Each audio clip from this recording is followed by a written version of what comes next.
Welcome to beautiful San Diego and the 2019 Mountain West Conference Women's Tennis Championships. Our first semifinal match, the UNLV Rebels, seeded number 1, going up against the 5th seed Wyoming Cowgirls. I'm Chris Ello along with Tammy Blackburn. And Tammy, time to sit in, relax, and watch some great tennis today as the top 4 teams left in this Mountain West Conference will vie for the championship. And you take a look at UNLV. They are the top seed, undefeated in conference play. They will certainly be favored in this first match, but I think the winner is all of these kids getting to come to San Diego for the for the semifinals and the championship match. That's what they should have all of these tournaments in San Diego if it was up to me. Well, it's America's finest city for a reason, but how about UNLV coming in as strong as they are? They were a perfect 7-0 versus the Cowgirls at the Mountain West Conference Championship event. And I'll tell you what, their record comes in. It speaks for themselves. As you mentioned, they are favored on paper. However, we know this time of the year, Chris, clean slate. You never know what can happen. The Cowgirls come here to San Diego expecting to win. Yes, Wyoming was underdog in their first round match against New Mexico. Guess what? They won that one. So they're planning to pull off another upset here today. We welcome everybody to San Diego for the 2019 Women's Mountain West Conference Championship semifinals. This morning's match will feature the top seed UNLV versus the number 5 seed University of Wyoming. Let's meet the teams competing in this morning's match. First, for the Cowgirls of Wyoming, at number 1 doubles, Tessa Vanderplug and her partner, Elisa Kunik. At number 2 doubles for Wyoming, Ana Royo and Maria Oreshkina. At number 3 doubles, Ida Kraus and Michaela Kaftanova. Singles player for Wyoming, Ana Fernandez. And for their reserves, J.E. Chen. The Cowgirls are coached by Dean Clower and assisted by Erica Medlin.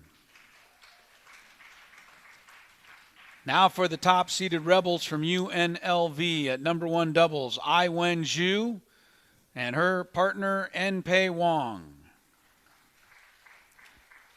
At number 2 doubles for UNLV, Connie Lee and Samantha Lee. At number 3 doubles, Izumi Asano and Anna Bogoslavitz. And the singles player for UNLV, Giovanna Kennick. The Rebels are coached by Kevin Corey and assisted by Tanya Luzhanska.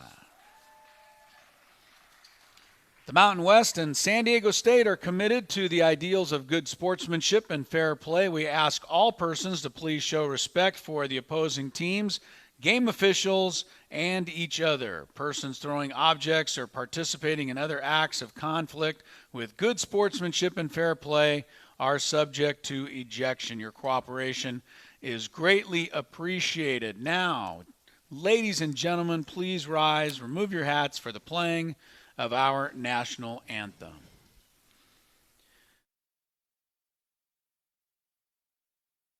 Come back with our semifinal match, UNLV and Wyoming, getting set from San Diego on the Mountain West Network.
Please report to your courts, and good luck.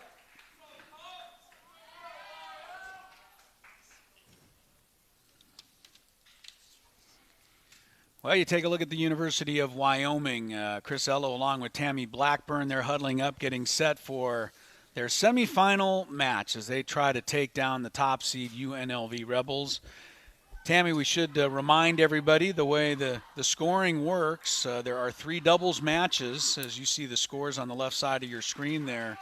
All 3 doubles matches will be played simultaneously. Whichever school wins 2 of the 3 will earn the first point of the day. And then there will be 6 singles matches to follow the doubles.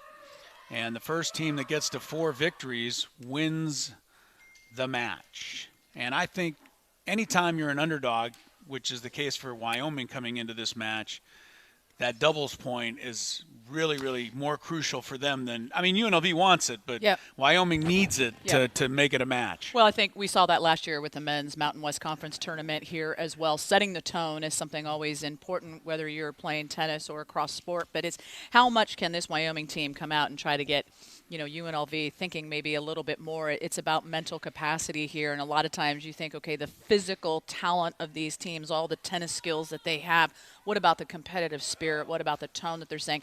More checking in here, Chris, about the mentality of this match and how to do that. So if Wyoming can get off to a good start on that, that certainly is going to trigger likely some very good confidence that will help throughout the singles matches. You take a look at these 2 schools. They have met in the semifinals in women's tennis each of the last 2 years in this tournament.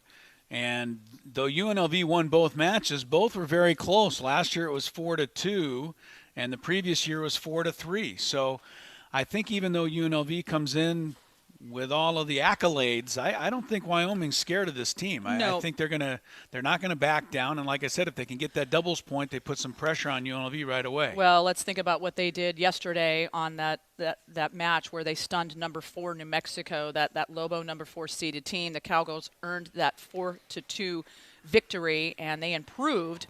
The Cowgirls did to 14-7. So they came to play. They're here to play. They're ready to go. They looked solid out on the courts as I stopped by warm-ups today, and I think we're going to have a good one. Did you give a little pregame chat? I did not. You did not? No, I did not. I think, if anything, the famous they probably Tammy Blackburn pre-match chat is always inspiring. Always inspiring and welcoming to the players. I know that. I think they probably could have given me a pre-broadcast chat. Well, we're taking a look at the number 1 court here, and on the near side is Wyoming's team of Tessa Vanderploeg and Elisa Kunik. And it's going to be Wyoming serving here. In the far court, A-Wen Ju and En-Pei Wang. And we're going to talk a lot about A-Wen Ju, who is receiving this serve in the far court for UNLV. Why? Well, she is one of the most decorated women's tennis players in the history of the Mountain West Conference. As Wyoming takes the first point, that volley going a little wide from En-Pei Wang. But A-Wen Ju, senior for UNLV, all she's done, Tammy, is be all-conference in singles all 4 of her seasons and all-conference in doubles all 4 of her seasons. So she's been an 8-time all-conference player in 4 years. And there's very few tennis players who can ever say that. Yeah, it's pretty incredible. And in doubles play, Ju and partner Wang are 23-8. Ju, who ranks 3rd in UNLV history with those 88 doubles career wins. That's pretty impressive.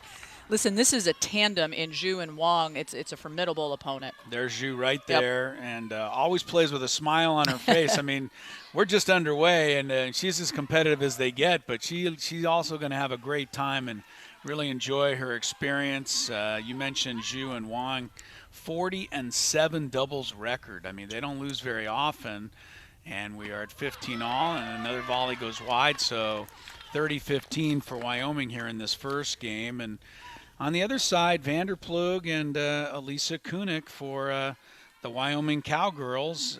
This is a duo. Kunik from Estonia and Vanderploeg from the Netherlands. We're going to see a lot of international flavor to all of these matches today. There's a nice low return right at the feet. That's where you want to keep it. And followed up by a lob. Wong executed that perfectly. I mean, you get a return right at the feet, and then you have to pop up the volley like that, and then Wong hits the lob, and that's a great point for UNLV. Yeah, this is, sort of a chase there that you saw by Kunuk deep in that, that back line there that she really hit, and that allows them to be incredibly versatile in their tandem play here with doubles. Don't forget that this UNLV tandem here has all the skills that they need. They can, have net play, and especially with that doubles, they can do the short game, the long game, hit the deep corner, and really, I think, play well as their communication is solid. And we just saw a beautiful cross-court return from Iwen Zhu, which gives UNLV the game point, 30-40. Now, there's no deuce. If they get to 40 all, they play a 3-3 point for the game. And a lot of times, the winners of the majority of those 3-3 points are the school that will go on and win the match. And right now, Wyoming needs this point to get it to the 3-3 and have the opportunity to hold serve in this first game. And a rare mistake by Zhu as she nets the volley. So here we go, our first game point in the very first game of this number one doubles match. Yeah, they're really working at Kunuk in that deep corner, trying to make her work there. Last year, Kunuk in 2017-18 was an all Mountain West selection in doubles for the second straight year. So her prowess as a doubles player, Chris, speaks for itself. And you see UNLV trying to attack, but a nice job by Kunuk with a good shot and, like you said, a rare mistake by Zhu. So these all important 3-3 points, game points right now to get the first game of the match. And the return by Zhu is volleyed into the net. So UNLV gets the break of serve in the very first game of the match. I'm not so sure Zhu wanted to hit that one right where she did, but it worked out okay. I think that's what she's smiling about right now. Couple smiles there. Yeah, so one love for UNLV in the very first game of the court number one match. Let's switch over to court number two now. And our matchup here, Connie Lee, Samantha Lee for UNLV. They are in the near court in red. And for Wyoming, Ana Arroyo and Maria Oreshkina. And some eyeball-to-eyeball volleying going on right there. That's when doubles is great. It's fun to watch. It's not easy to play, but when all four players are at the net and UNLV comes out on top on that point. Quick reflexes and, very athletic. The stamina that you will see throughout this tournament, especially here as we get into the semifinals, battling not too much heat here in San Diego, although a little bit of a warm day. I think we're going to warm up as the day goes along, but the sun not directly overhead, but you see the stamina and the competitive fitness in these players being able to volley the way that they did. Yeah, I don't think any of these kids try to save anything for their singles matches later on. They put everything they have into these doubles matches and then have plenty left over for singles. And keep in mind, people don't think of UNLV as being a school that's at altitude, but it is. It's not anywhere near the altitude of Wyoming, of course, which is the highest altitude campus Division I school in the nation. But everybody playing at sea level today and in the championship tomorrow, I think if you play at altitude, come down to sea level, boy, it's got to be excuse the phrase, a breath of fresh air for you. I think it's an advantage when you talk to athletes about, that very thing. New Mexico is at quite a bit of altitude as well, and people don't think Albuquerque, New Mexico is at altitude, but it is. It's a tough place to play. Try go jogging there one time. You'll find out really fast that it's at altitude. You see the scores on the left side of your screen. In the doubles court, number one, we saw UNLV take the first game. This match here, the number two doubles court, Wyoming took the first game. And the match on court three, which we have not checked in on yet, but will shortly, UNLV has the lead. Remember, whichever school wins two of the three doubles matches gets the very first point. Well, did you see that volley shot by Lee and the nice comeback here deep in the corner? Yeah, good work by the pair of Connie Lee, Samantha Lee of UNLV as they try to even things up. Let's go to court three. And check in here with Asano and Bogoslavets for UNLV. Ida Kraus and Mihaela Kaftanova for the University of Wyoming.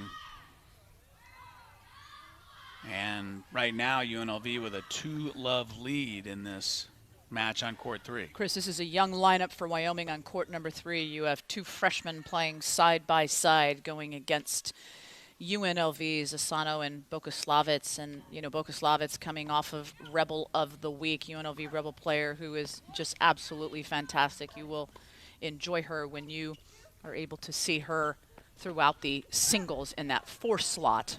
Yeah, good work there by Bogoslavets as UNLV is able to take now. A lot of the cheering that you'll hear in the background of our broadcast will be things coming from court 1. That's the closest to where we're actually sitting. So if you hear a cheer when somebody nets the ball, it doesn't mean that the fans are being rude and cheering somebody missing a shot on another court. But all 3 of these matches going on simultaneously here. We're on the campus of San Diego State University, as Tammy said. Absolutely perfect conditions, not a cloud in the sky. Temperatures probably in the high 60s here. Early morning, 10 a.m. match, and it'll warm up for the afternoon. Our second semifinal at 2 o'clock Pacific time will feature Air Force and the host, San Diego State Aztecs. Nice serve. Right on the inside right line. Back down the middle. Yep. I like that. I mean, you go down the middle with the serve, and then what happens, Asano has to step back over in position. Yep. And then you come right back. wrong footer and go right back down the middle again. Really well done by Kaftanova, Kraus, Wyoming. You know, keep in mind, you have a Asano who is 5'5", so her reach is not as long as 5'8", 5'9". There is some length on the tennis court that you'll see today. Very athletic. These teams have depth, especially on court 1. You've got 5'9" and 5'8" for UNLV, but Asano has speed for UNLV on this court right here, court number 3, and that's a huge advantage. And look at that shot right there by Asano quickness. Coming back. That's quick. That was quickness. Nice volley shot. It was also quickness, and it was self-defense because that ball was heading right for her head, and she got her racket up in time and made a very nice volley on that play. Well done. Yeah, anytime you see that in doubles with that player who's playing closest at the net, you're going to see a lot of volley shots. Sometimes they'll take some things off. She puts it right there in a corner that basically was defenseless.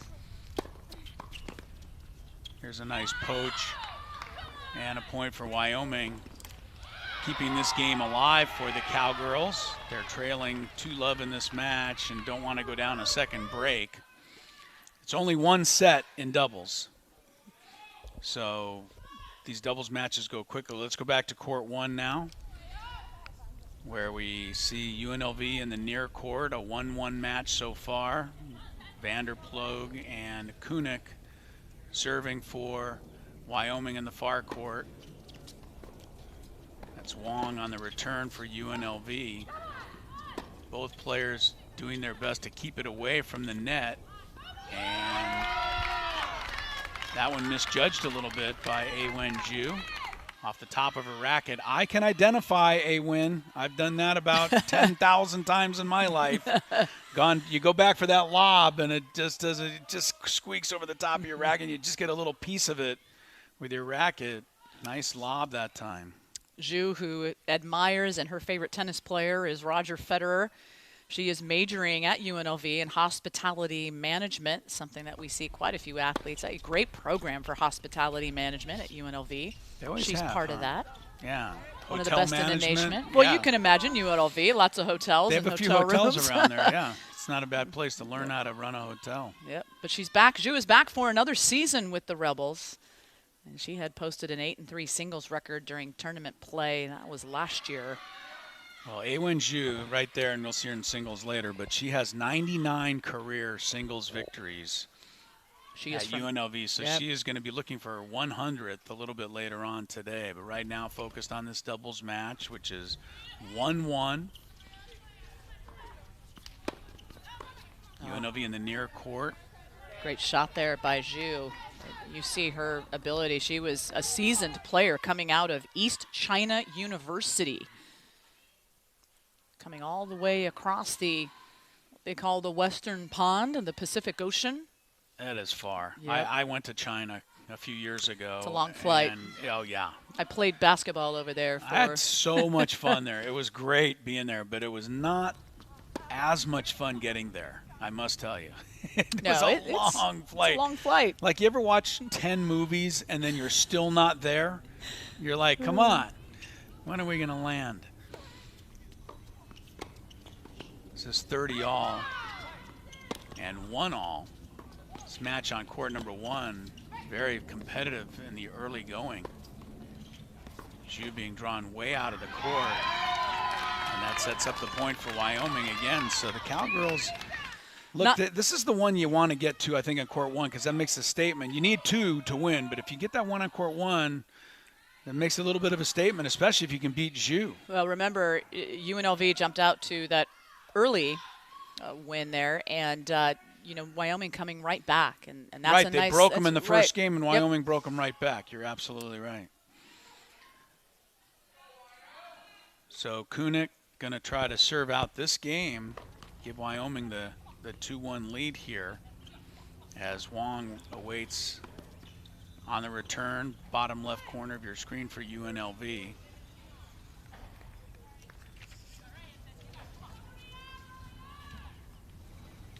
If you have a second, just glance over top of the courts and just look at the beautiful scene here in San Diego. I mean, it's an absolutely perfect day. All right, so a double fault there gets us to 3 all, one of those game points again. This is the 3rd game of this match, and all of them have gone to a game point. So that's how closely matched these two pairs are. And the receiving team gets to choose which side the server serves from. So obviously UNLV wants to have Awen Zhu return here. So she'll go back. Kunick will serve from the deuce court. 3 all, game point. Nice reaction by Kunick. You see Vanderploeg is the left-hander, southpaw. Nice stroke there. It was close. Called in. These players Good call lob. their own lines, but there is a referee on the court just in case there's a dispute. And that one goes long, so Wyoming does take it, 2-1 lead in number 1 doubles. Let's go down to court 2 now, where things are 2-2. And I kind of like the way things are starting out for Wyoming. I do too. They're not allowing UNLV to just They're not bust running out away to a with big it. lead in No, the they're early not. going. Wyoming's saying, we're here to play. This is Royo and Oreshkina for Wyoming in the near court. And a beautiful volley right there. Excellent, well done. And you see there's great spirit in women's tennis and men's tennis. We've done the men's tennis championships as well. You don't see that on the Pro Tour. A lot of, high fives and, slaps on the back. But these kids have a lot of spirit when they play. There you see Royo, who will serve, and as you mentioned, Chris, she is with Oreshkina. Oreshkina, who is ranked among the top 100 senior women's players in Russia. That's pretty impressive when you consider the talent that can come, what we have seen in Russia. Oreshkina, who won the G5 doubles tournament in Bulgaria. She is one of many international players. That is what you and I love about sitting here in a nice April weekend. Last year we got to enjoy the international play of so much talent coming from around the globe. I know. I mean, these kids get the chance to come to the United States and show what they can do, and these schools do such a great job of recruiting these kids. The pipelines that they have built over time, so crucial. You see that across sport and golf, especially in the Mountain West Conference in golf, tennis. Women's basketball is another one that surprised me a little bit. I thought there would be fewer international players. Now there's more and more international players on the women's basketball rosters throughout this conference. Well, you just teed up basketball, and we are watching Wyoming. This is an opportunity for us to give a big shout-out of congratulations to head coach women's basketball Joe Legursky, who announced his retirement just the other day. Joe, you have been a legend in women's basketball, and I played against Joe Legursky. He's a class act. I wish him the best. I hope he goes and enjoys with his family the time that he deserves. He's built that program, and I couldn't be prouder, and I know you know him as well, Chris. He is a class individual. There is absolutely question. Great competitor. What I love about Joe Legursky, he competes as hard as any coach, but when the game is over, he is there.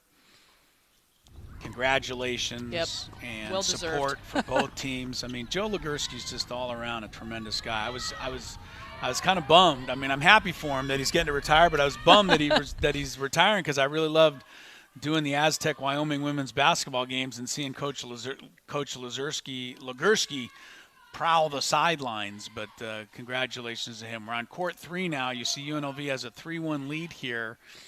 And trying to get another break of serve. This would put Kraus and Kaftanova in a lot of trouble for Wyoming. If they go down 2 breaks, they are able to save that one, get it to 15-40, but they got a long way to come back in this particular game. Remember, whichever school wins 2 of the 3 matches goes long, so Wyoming falls behind 4-1 on court 3. 2 breaks of serve for Boguslavets and Asano. Excellent start for the UNLV duo on court 3. Now let's go back here to court 2, where we've got a 3-2 lead for UNLV. This is an important court here of play, with right now the advantage in favor of Wyoming. But you have Samantha Lee and Connie Lee, who, fighters, when you look statistically of their performance throughout this year, you have to understand that Royo and Orishkina understand, what they're going against, and this can turn in a heartbeat. Lee and Lee have the ability to take that momentum right back. I think Samantha Lee there thought that shot, that the serve was long, and it was returned and then hit into the net by UNLV. Wanted a call. Was not made. They do, like I said, there are officials on the court if there are any disputes, but the players call their own lines. And I think for the most part, these players are tremendous. If it's close, they just usually call it in. You don't see kids squeeze their opponents. They just play the shot. I kind of like that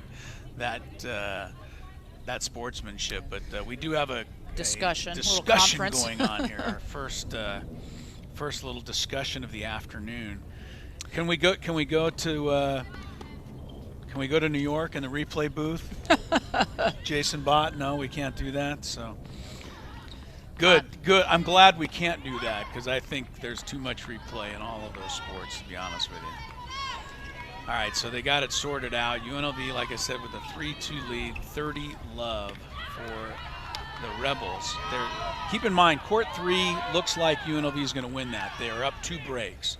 So you're looking at the other 2 courts. Wyoming must win both of these other 2 matches to get the doubles point, and that's kind of where this sits right now in the doubles play. I mean, now it's not over on court 3, but a 2-break lead for Boguslavets over there playing with Asano. So UNLV isn't looking in good shape right now. UNLV got that call overturned, and so Wyoming's coach is talking with the referee about that. Dean Clower, making sure he's in his 8th year as the head coach of the Wyoming Cowgirls, and he wants he wants to make sure his kids are getting a fair shake. Both head coaches are over there.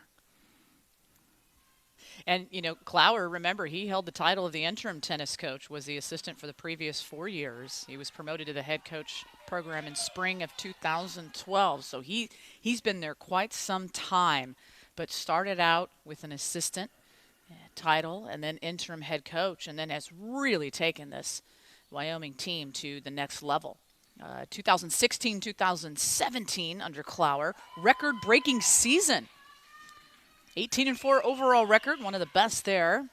Yeah. Looking to build on that, but you're going against UNLV. And you mentioned it right at the top, Tammy. These teams have faced each other 7 times yes. in the Mountain West Conference tournament over the years, and UNLV's won every time. So this is a breakthrough day perhaps for Wyoming, or that's what they're hoping it will be. Their chance to break through and beat this UNLV team, which has dealt them so many defeats over the years. And look at court number 1. You have Zhu and Wang, who have just taken that 3-2 on court number 1. So crucial. Court number 1 and 2 are at 3-2, both in favor of UNLV. And then, of course, unless there's a major comeback by the 2 freshmen of Wyoming in court number 3, looks like UNLV will wrap that one up. God, this is some amazing work at the net by Lee here. She finally put that away. She had her partner just standing behind her just in case one got past her, but nothing got past Samantha Lee there at the net. She just kept wailing away on those overheads and finally put that away. Beautifully done. Samantha wearing the white visor. Connie right there with the red visor. Yeah, nice playing at the net by Samantha Lee. You have and they have a game point, 40-15 to go up 4-2. Samantha is a junior. Connie is a freshman. Samantha looked like a junior on that last point. Yeah, she said, did. I'm taking over this point. Both from China. Yeah, you're a freshman. Just go stand behind me. I'll take care of everything at the net. And Samantha Lee did that. And UNLV, I think, has just taken a 4-2 lead. Unless there's some question as to whether that last shot was in. I thought it was. You see the beautiful backhand of all these players here in doubles. And when you have doubles that, quick play and you see a lot of net, they can move that racket from the opposite side of their forehand with very quick reflexes, and they execute very well on that backhand. You're seeing a lot of good control by these student athletes. There's Samantha Lee at that net again. Wyoming is having a tough time getting it past her. And Connie Lee puts the point away. So UNLV does take this game. It's 4-2 in favor of UNLV. Let's go to court 1.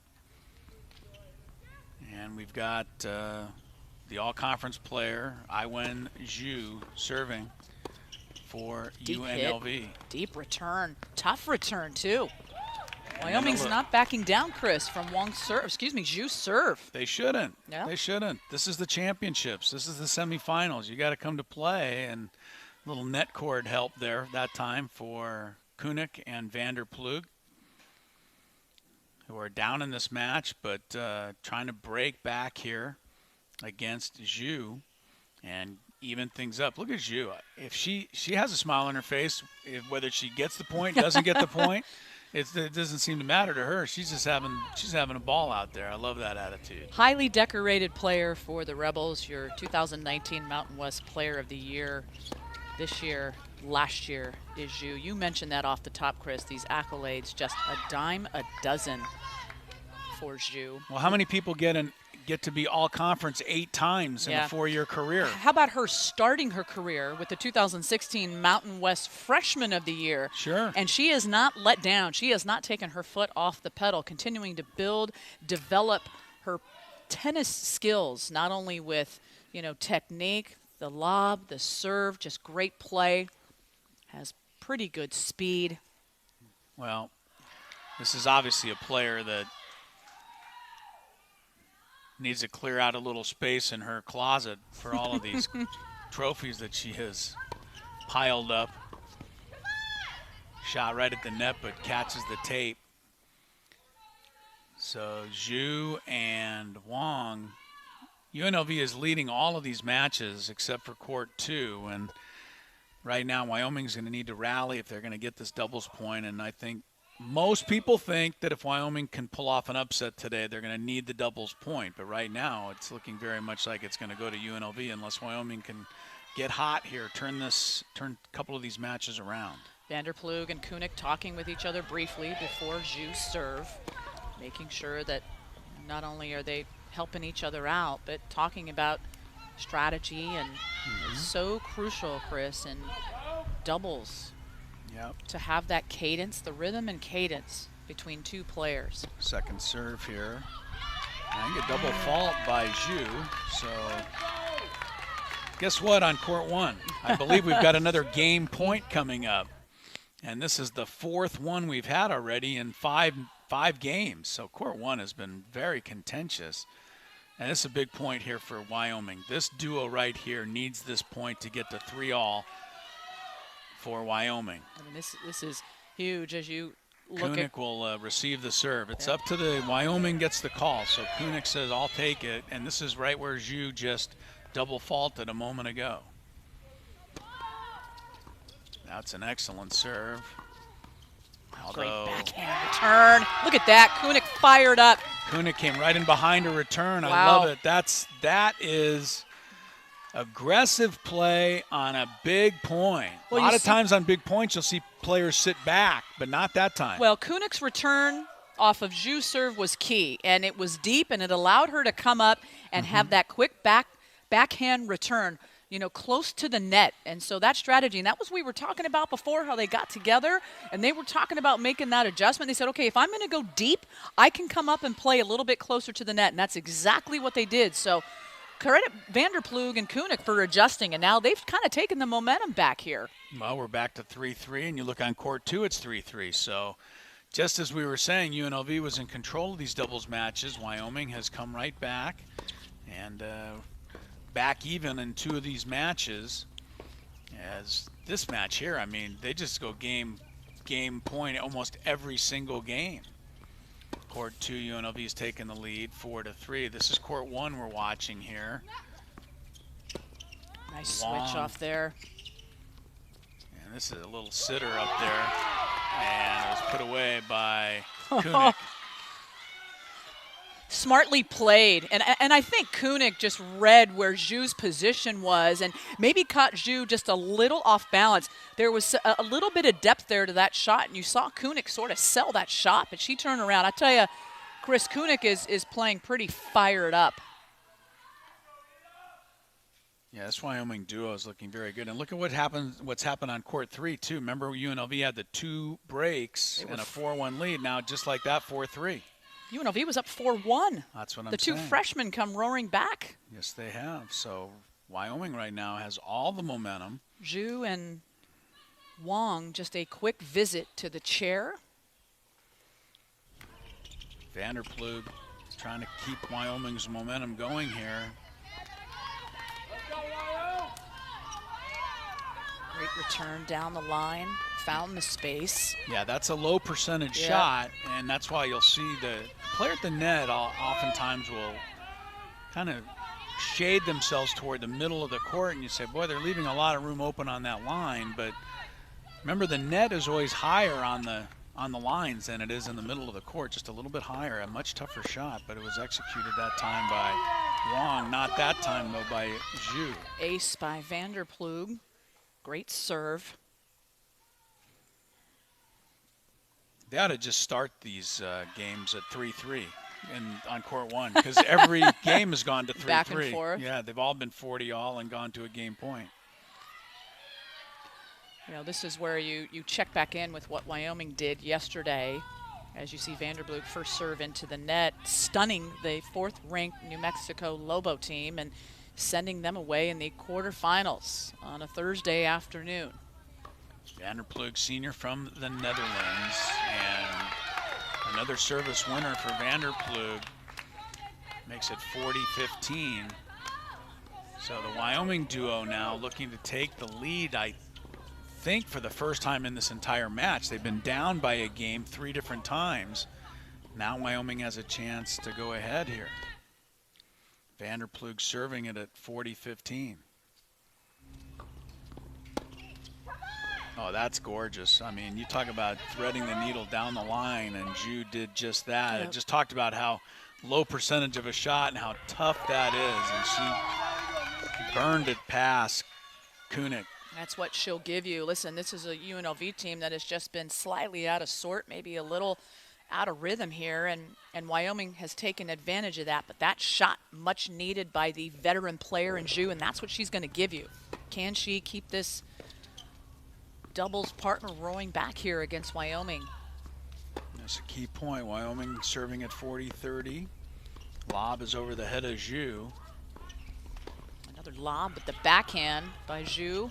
Zhu crosses over to get to that one. Boy, this is a great rally here and a big point.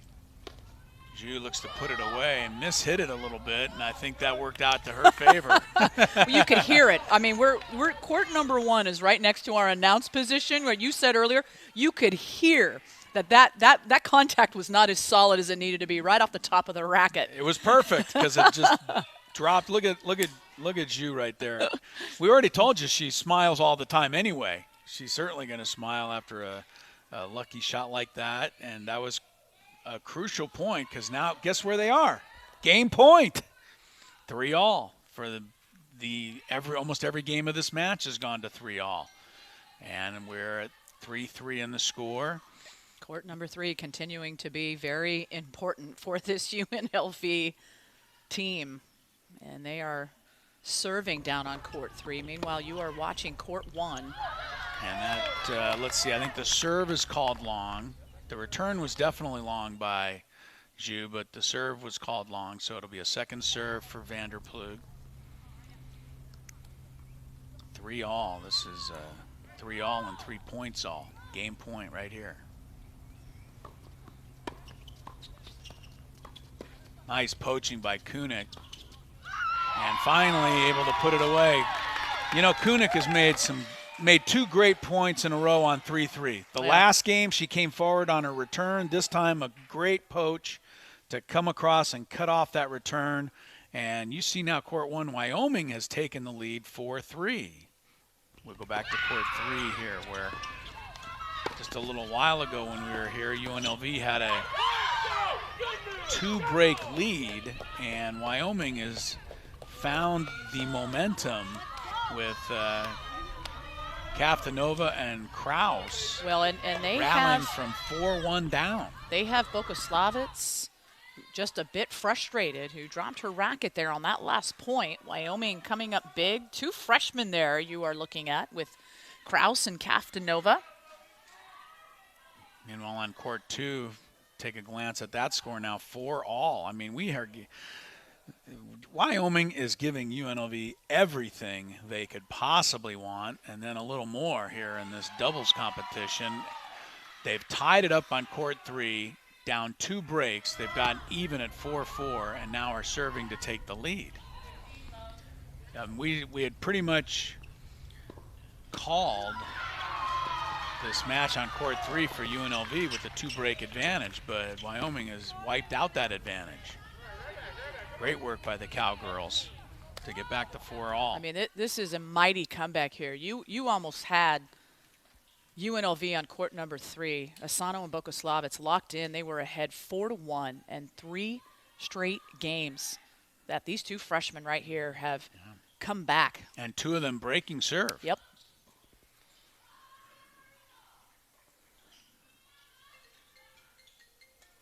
Kaftanova and Kraus. Kaftanova, as Tammy mentioned, they're both freshmen for Wyoming. Kaftanova over from Sofia, Bulgaria.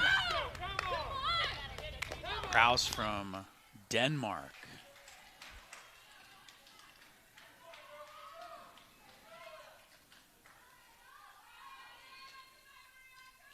What a valuable experience, Chris, this is for these 2 freshmen playing in their first Mountain West Conference tournament in San Diego against 2 good players, Asano and Bogoslavets of UNLV. This is great experience for them as Wyoming will continue to build women's tennis program. Court 2 also tied at 4. A lot of 4s on the scoreboard, Chris. Well, I mean, this is very contentious in the doubles. There is no question. 5th seed Wyoming picking up where it left off yesterday with the upset of New Mexico. And now, as we mentioned, just giving top seed UNLV everything they could want and more.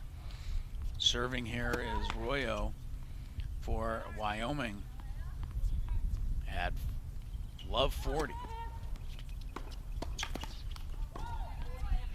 And the game goes to UNLV at love. So UNLV on court 2 wins a big one there. 5-4, a break of serve, and now a chance for UNLV to serve out the set and get that first doubles match put away. So we'll come back to court 2 in just a second as UNLV looks to put that one away. They're up 5-4 and serving for it. Go back out to court 3.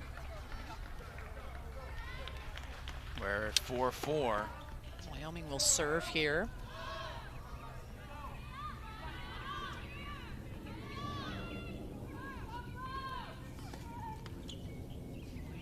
Captain Owen Kraus, the near court for Wyoming.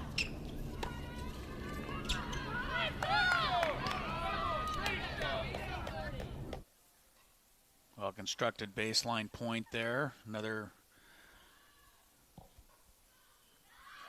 mark in the column of Wyoming.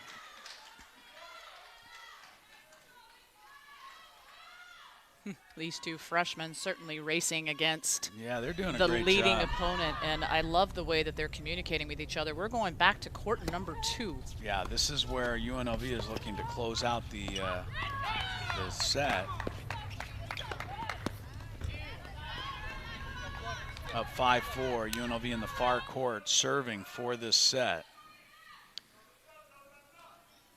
That's Samantha Lee and Connie Lee for UNLV with the 5-4 lead here. Trying to put the first doubles point on the board, but you have to get 2 doubles matches to get the point for your school. Chris, I just stood up to take a glance from our position. I can see court number 1 easily, and it is now 4-4. And so is court 3. 1. And so is court 2 at 4-5. A couple of big, great hits by Zhu on court number 1 as UNLV knotted up on court number 1. But how about Wyoming on court number 2? You're watching right here.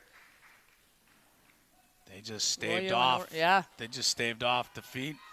Holding serve, getting it to 5-all, I believe. Royo and Orishkina doing an excellent job.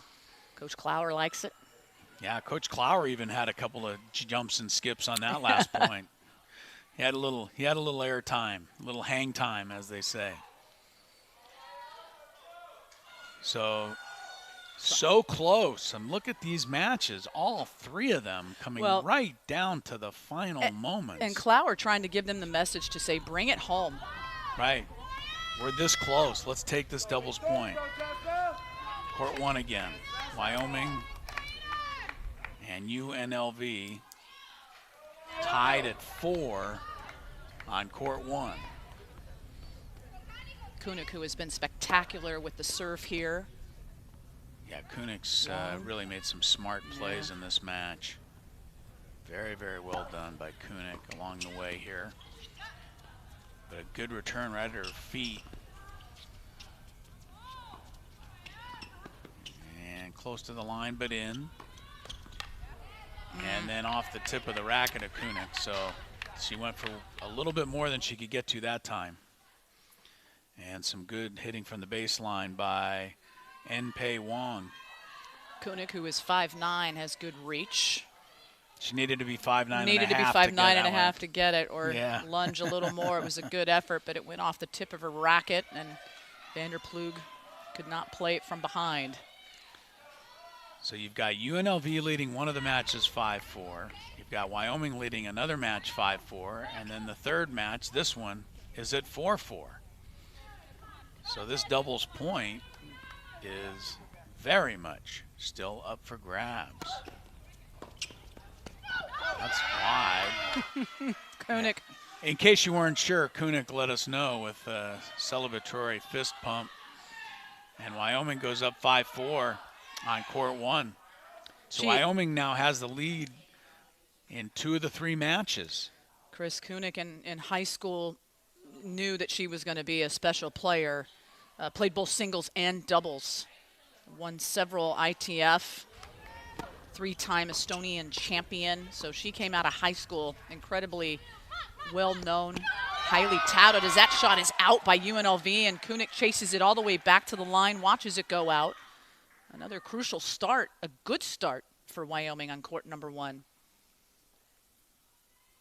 I remember they're taking on a team of Zhu, the 4-time doubles all-conference player on your left there for UNLV, and Wong. 40-7 is their career record together. They don't lose very often at all. Wyoming trying to pull off this victory on court number 1. Kunik serving at 4-all. The backhand was really ripped, but by Zhu. Players, by the way, are not the only ones dealing with those little bugs. You can see them trying to swat them away. They're also in our broadcast location as well. You and I both dealing with that. There's one that's just poking at us. He's just poking the bear, Chris. Poking the bear. Poking the mama bear. Yeah, that little bug's going to lose out in the end. I just have a feeling. Thanks for that vote of confidence. Back to court 3. That looked like it was a little long as well.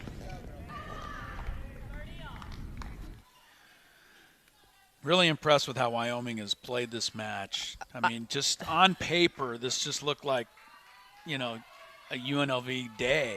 Yeah. And they have the experienced players. They have the experience and the confidence of having beaten Wyoming 7 consecutive times in this tournament, including each of the last 2 years. And Wyoming has not backed down at all.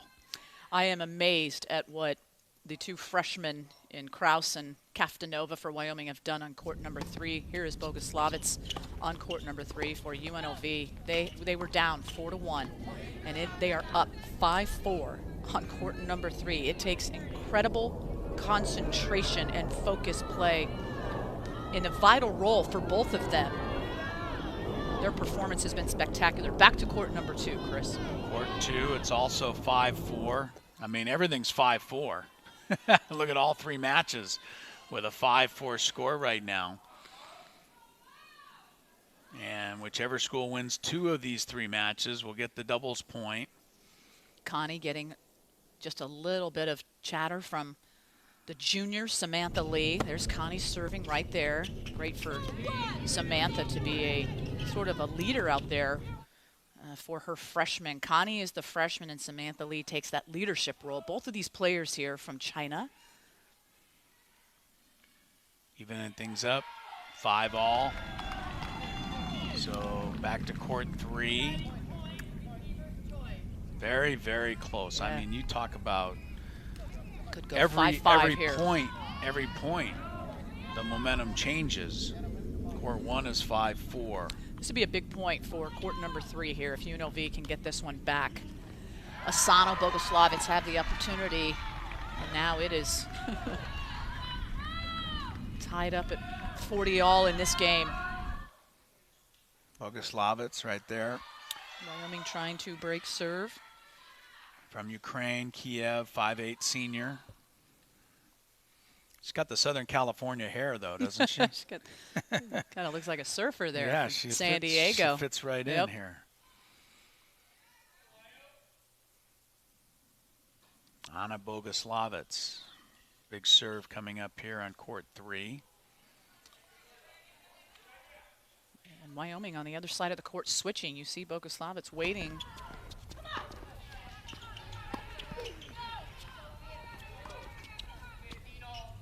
Every point so crucial. UNLV in the near court here. And Boguslavets won't be able to get to that one. And Wyoming able to come all the way back here, down 2 breaks, and they win on court 3, 6-4. What a great comeback by the team of Ida Kraus and Michaela Kaftanova, down 4-1. They win the final 5 games of that match. Chris, if you didn't think that Boguslavets was upset for allowing the 2 freshmen of Wyoming in Kraus and Kaftanova to come back, her reaction, Boguslavets' reaction, when Wyoming got that point and that victory, she turned around wearing her emotions on her sleeve, showing her frustration and slamming the ball into the fence. I mean, she knows that they let that one get away, and that one was crucial. Well, they had a 4-1 lead, and they had 2 breaks on court 3, and Wyoming came back with 5 straight game wins, 3 of them breaking serve. So Wyoming has taken the match on court 3. Now, Wyoming needs 1 more. They need to win either on court 1 right here or on court 2. So Zhu serving for UNLV.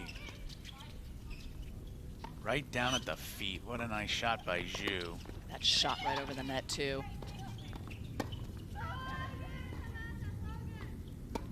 is to keep the ball away from Zhu as often as they can. They try, nothing against Wang, but they just rather have Wang hitting than Zhu. Good long rally here. That's been the case on this court. Oh. That's beautiful move. Kunik timing it out, getting over there to cut off that backhand and slam it in for the winner. UNLV with a 5-4 lead here on court 1. Court 3, it's all over. Wyoming has already won that match. So UNLV needs to win both these other 2 to get the doubles point. And Zhu serving at 15-40. So a chance for Wyoming to get even on court 1 with a break. Court 2, they're already even, 5-all. Can they get even on court 1 as well? And Oreshkina just ripped off a really good serve that was returned. That one went long. Kunik had both of her arms raised, thinking that they got the point, but I think Zhu was correct on that call. Kunik Definitely looked a little long. Kunik said, eh. But it was a little long, so 30-40. Kunik just quick visit Doubles, to the chair. Number 2, 6-5. UNLV goes ahead. I tell This you, is doubles 1. Wyoming's trying to even it up at 5-all. They have a break point here. Wyoming in the far court. Moments ago, I just saw Oreshkina with a great serve for Wyoming on court 2, but it was UNLV, Samantha and Connie Lee both coming back with a great return to take that momentum back on court number 2. We are watching court number 1. Court number 2 so crucial in terms of that play. And that time Vanderploeg could not dig that ball out at her feet. So guess what on court number 1 we have, Tammy? A game point. That's at right. 3-3. There has Another been one. nothing but game points in this match. Give all 4 of these kids credit. I mean, the competitiveness of all 4 of these players not wanting to give a single inch and just taking every game down to the end. And think about what Asano and Boguslavits for UNLV, who lost on court number 3 to Wyoming. They are thinking and just imploring their teammates on courts 1 and 2 to bring them back. Yeah, to save them. This is a game point here and a set point. This could give the game to UNLV, and they get it. And it is Iwen Zhu who goes cross court with that forehand to seal up a 6-4 victory. So let's get to court 2 now, because UNLV has 1 win in doubles. Wyoming has 1 win in doubles. And it's going to come all the way down to this last match here, 6-5 UNLV in the far court. And it's up to Royo and Oreshkina to keep Wyoming alive while Samantha Lee tries to serve it out for UNLV in that far court. Tough to break serve of Samantha and Connie Lee. And look at that. Royo cannot get to that one. No, they got 3 match points right here. 3 match points for UNLV, leading at 40-love and 6-5, serving at 6-5. Samantha Lee and UNLV now have 3. If they win any of these next 3 points, UNLV will take the doubles point. And I'll tell you one thing, they have had to work awfully hard for it. Wyoming has made them work hard for it. Samantha Lee trying to put it away right here.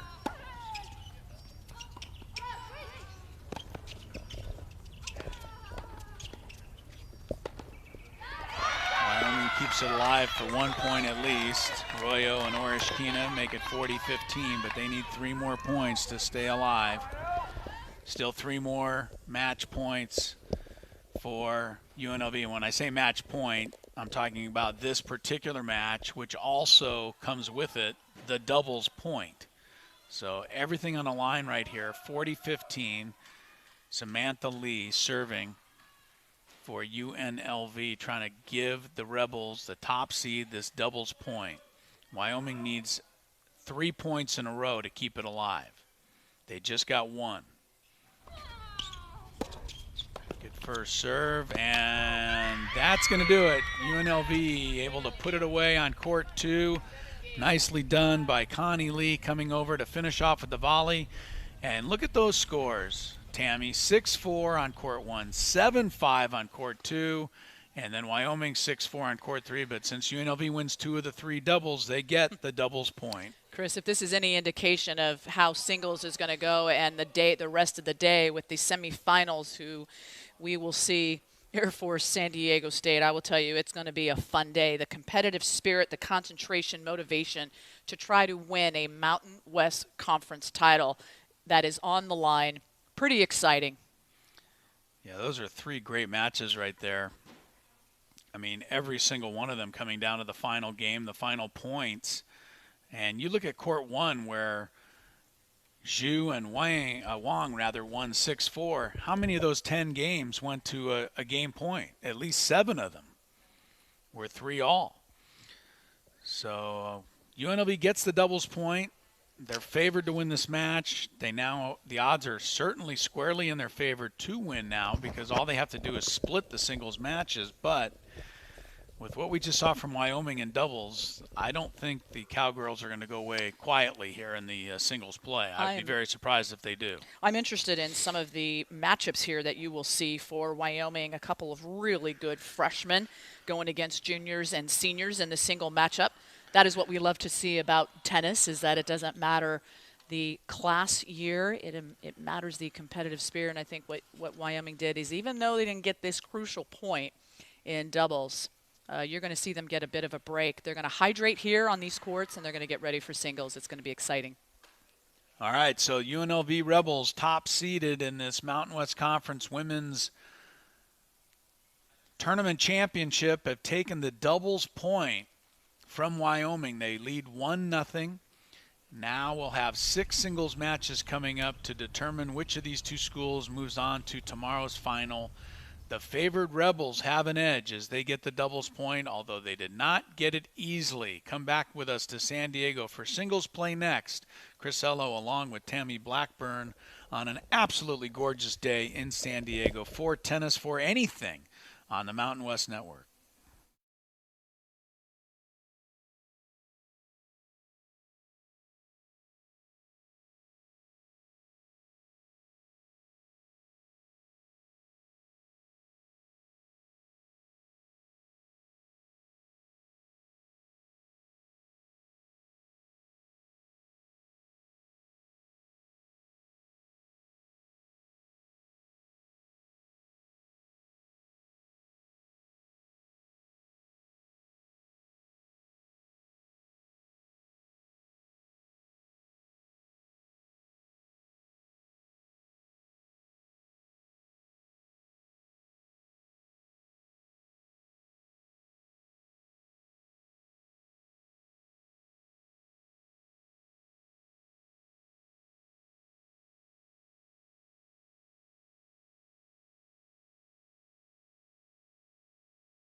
We are back here in San Diego, California, on the campus of San Diego State University for the Women's Tennis Mountain West Conference Tournament. And UNLV just took the first point in the doubles action. All three courts active. It was close. Wyoming giving UNLV all that they could, but UNLV came out with the first point. So we get into singles action. And we will have 6 active courts in single play. We'll start off on court number 1. I am Tammy Blackburn along with Chris Ello. Court number 1, Zhu versus Tessa Vanderplug. 2 seniors, veteran players.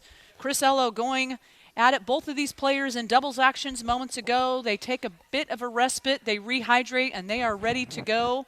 They don't take very long respite. They don't take very long. They go right back to work, don't they? Zhu serving, the number 1 singles player in this conference, and 4-time all-conference player, 2-time player of the year, Vanderplug, up against a very tough competitor today. Not to say that Vanderplug is not capable of pulling off a victory here. She's had an outstanding career herself at University of Wyoming. And not that the other players, as we talked about earlier, are really keeping an eye on any other match. They have to worry about their own. But Vanderplug could kind of set the stage for a Wyoming comeback here if she was able to upset Zhu. Maybe perhaps even get it done in a two-set match. If she was able to do that, that would give everybody on her side a much-needed boost, obviously. We'll keep an eye on court number 1, Iwin Zhu. Iwin Zhu, it just looks like she's just not having any fun at all out there. Just so stern. She's so funny. I mean that only in the most complimentary way. She has a smile on her face. She has had a smile on her face since the very first point of the very first doubles match this morning. Chris, what was noticeable in her doubles action with she and Wong was that even though she was smiling and Wyoming was coming after them, she always looked like she was, riding pretty even keel. And that's what you get from the 2018 and 19 Mountain West Conference. Back-to-back player of the year. 2016, her freshman year, freshman of the year. It takes composure and incredible concentration, and she is that leader of that doubles team now going. And she didn't have a bad year in 2017 either. No. They just don't have a sophomore of the year award. Otherwise, she would have probably won that too. Well, she was the Mountain Region player to watch. So all 4 years, highly decorated. Yeah. Iwin Zhu coming in, and I guarantee you Vanderplug is going to give her the best version of herself, and Wyoming coach and the staff will say the best version of Vanderplug is pretty darn good, hence why you are seeing this matchup. 30 all in the first game of the match. If you're just joining us, UNLV did take the doubles point. It's not up on your scoreboard right now, but UNLV has a 1-0 lead overall in this match. And then the scores you see down the left side of your screen are the scores in the 6 singles matches that are all ongoing simultaneously. We'll check in on all 6 of them, but right now we're watching the top 2 players on either side, Iwin Zhu of UNLV and Tessa Vanderplug of Wyoming. And a game point for Zhu in the far court, serving at 40-30. I've always felt that as a left-handed tennis player. You were? Yeah. Nice. And well, I guess I still am if I played. I would still be a left-handed tennis. This is a great rally, by the way. These kids are just smashing the ball. But I always felt as a left-handed player that lob goes long. So the first game goes to Zhu. What a great rally. But I felt like a lot of times I'd play opponents and it would take them a while to figure out that I was left-handed, because they're used to hitting to their opponent's backhand all day, except if you're a lefty, that's to your forehand. And I didn't tell them that, that I was lefty, But well, don't tell them until they figure it out, apparently. right, and but it's pretty simple to figure it out. It seems like it's really simple to figure out, but when you're what my point is you're kind of you're programmed to hit to the backhand side of a right-handed player.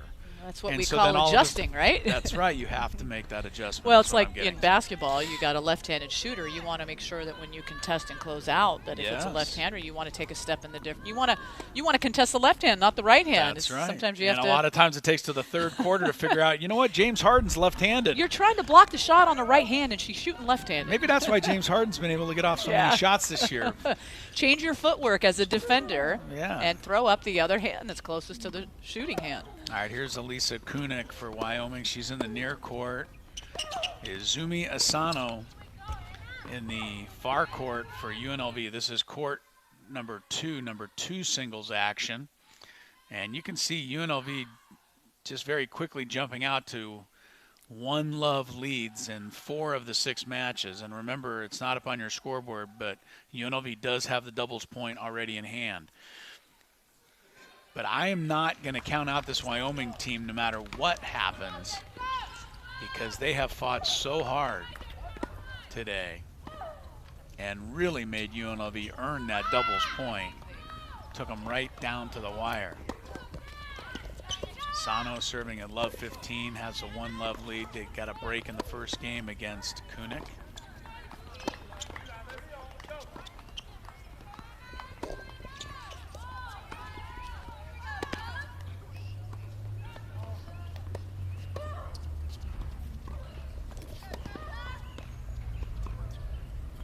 Another good rally. I tell you, these kids keep the ball alive for a long time, finally into the net. I can't keep play alive for that long. Normally, if I hit 3 or 4 shots, I just go for one. And then if it's in, good. If not, I'm happy to get to the next point. Chris, really important to note here that on court number 2, Asano for UNLV, Asano is not going against Kunik. That is Oreshkina. Oh, you're right. Yes, Maria Oreshkina. She is the freshman. Our lineup said that Kunik would be on court 2 matching up with Asano, but there obviously has been a change late in the singles before we started singles play. So Oreshkina playing in the number 2 slot, a freshman for Wyoming. And going up against Izumi Asano. Asano did get the break in the first game. And Asano's taken the second game as well. So a 2-love lead for Izumi Asano. And singles play getting off to a roaring start for UNLV. As you look on the left side of your screen, they're leading every match except for the one on court 6 in the early stages after having taken the doubles point. Don't forget this afternoon, 2 o'clock Pacific time, our second semifinal between San Diego State and Air Force. The host Aztecs are the number 3 seed in this tournament. Air Force the number 2 seed. So we'll look forward to that one this afternoon at 2 o'clock Pacific time. We check in on court number 3 here. And it says Oreshkina there against Wong, but again, we know Oreshkina's playing on court 2.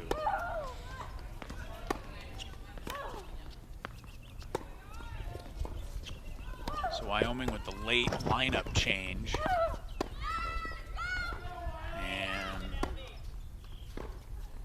Again, a shot going just a little bit wide and long for the Cowgirls. So, Chris, I just took a moment to Did you just run out on the court and ask every player who they are? I just want to make sure that we're... Did you interrupt the play? So Wyoming has a couple of switches here from what we were originally told. And while the score right here in the lower right says Oreshkina playing Wong, Oreshkina's on court number 2. Right, against Asano. And you have Kunik, who originally was slotted to be against Asuna, but she is on court number 4, which we are seeing right here. Okay. So this is a look at court 4, and that is Kunik. Against Bogoslavets. Against Bogoslavets. So again, some changes. We'll walk you through it along the way. And Bogoslavets out to an early lead, 2-love. And remember, Bogoslavets in her doubles match had that 4-1 lead get away. She's very frustrated, but give her credit, she's coming right back. Yeah, she's actually, so that's not Bogoslavets. No, it isn't. Either. You're No, right. it's so They've you changed that too. If Kunik not playing That might be Giovanna Bogoslavets. Kennick switching spots with Bogoslavets. This is Elisa Kunik for Wyoming, serving in the near court. And don't blame our graphics people. These were the lineups No, right, they were given. we were given these lineups before the match, and the coaches, obviously between singles and doubles and singles play, have just switched up their lineups totally. In almost every single match, there's a different matchup than the one we expected. But we will get it all squared away for you.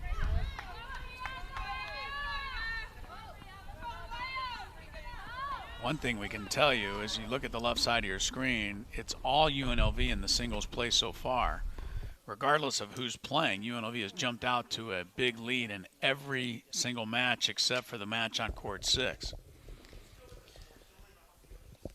So that's the real story here, is that UNLV already has the doubles point, and look at those scores, Tammy. 2-love, 3-love, 2-love, 3-love. Yep.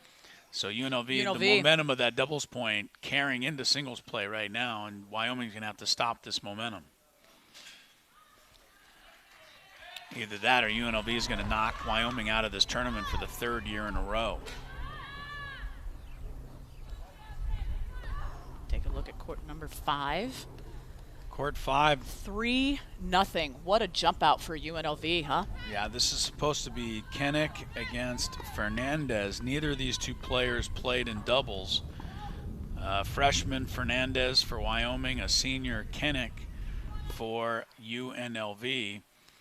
But as we look on court 5, we can see that that is our surfer friend from Bogoslavets. From Ukraine, Bogoslavets.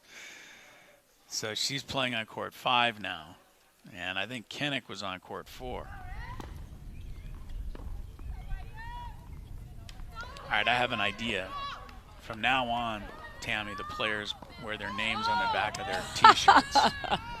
Right?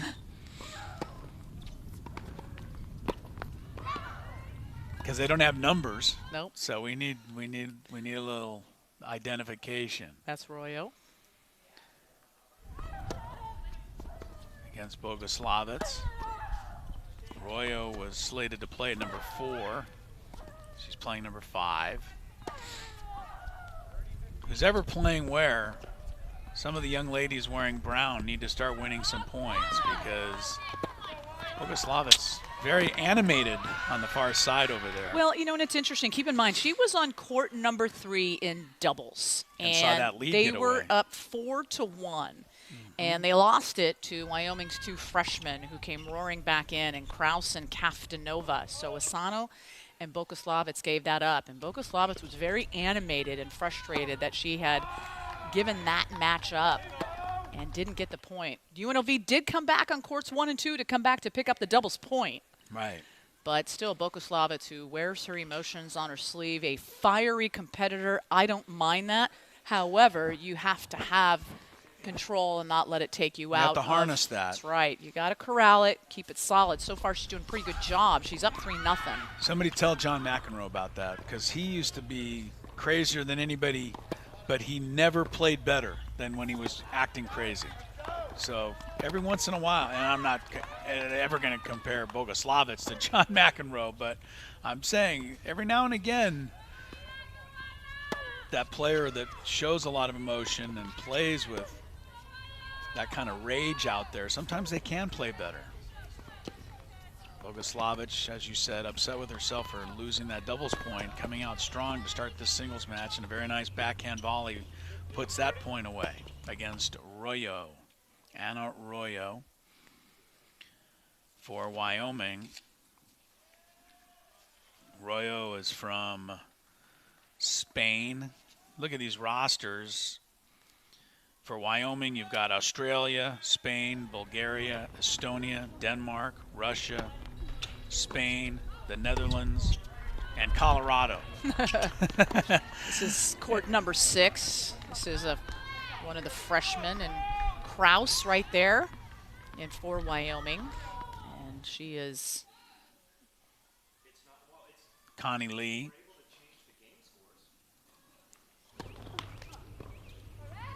At least she's supposed to be playing Connie Lee. That's the matchup we were given. Ida Kraus out of Denmark. And this is a very good matchup here for two freshmen, Ida Kraus and Connie Lee. Again, great experience for some of these freshmen coming in, playing in these semifinals of Mountain West Conference women's tennis. Invaluable play that they are getting. And one thing I don't like for Wyoming right now, UNLV is leading every single match in singles and has already won the doubles point. You know, maybe in between it's going to take doubles, one of those comebacks for the ages for Wyoming here today. Maybe in between doubles and singles play, as you see Kraus hit it into the net on what was a good attempt on a backhand, is the message that head coach Kevin Corey, in his 20th season for UNLV, gave to his team before going out and the singles players taking their respective courts. Just maybe a bit of a pep talk to say, all right, we've seen it. We know Wyoming is here to play. They have the mentality of being able to beat us, so let's go out and set the tone early against Wyoming, and that is precisely what's happening. Yeah. I think the other thing that can happen if you're an underdog, as Wyoming was coming into this match, you play so well in doubles, you come so, beautiful passing shot right there by Kraus, but you come so close to pulling off the upset in the doubles and getting that doubles point, and you fall just short of that, there can be a bit of a letdown that you did not get the doubles point. And we might be seeing a little of that at the start of singles play, as every single Wyoming player is getting bageled right now, except for Ida Kraus on court 6. There's Kevin Corey, the head coach at UNLV. He's got the top seed in this tournament. He's got a 15-6 overall record. His school was undefeated in Mountain West Conference play this year. We've been over to their facility in Las Vegas for a couple of these championship matches before. It's just first-rate, fantastic, right across from the Thomas and Max Center there in Las Vegas. Great facility, as they have here at San Diego State. I don't want to takes a backseat to nobody. The one difference between San Diego State's setup and the one at UNLV, and UNLV, all 6 courts line up side by side by side by side. So court 6 is way down there, yeah. These are doubled up here at These San are Diego doubled State. up. There's 3 here, and then next to them there's 3 more. Kevin Corey, by the way, who picked up his 300th match victory in 2017, a year and a half ago. He is the winningest coach in both Lady Rebel and Mountain West women's tennis history. He is that veteran elite tennis world. Southeastern Conference, he was named UNLV Women's Program back in 1999. Boy, what a tenure for Kevin Corey. Kind of feel like every year in women's tennis, the championship is going to have to go through UNLV one way or another. Yeah, there's a good look at Kevin right there. He's got a lot to smile about right now as he looks at the scores. Totally committed to his player development, the time that he has spent developing these players, the commitment.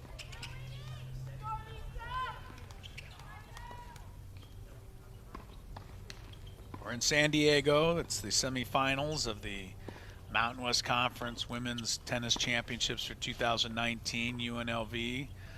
Their players wearing red, Wyoming wearing the brown shirts and skirts. But right now it's all UNLV after a very, very competitive doubles, which UNLV was able to pull it out at the very last moment. Right now you see those single scores, and it is one-sided in every match except for this one here on court 6. Ida Kraus for Wyoming in the near court has come back to 2-all against Connie Lee. But everywhere else, we're seeing UNLV out to an early lead.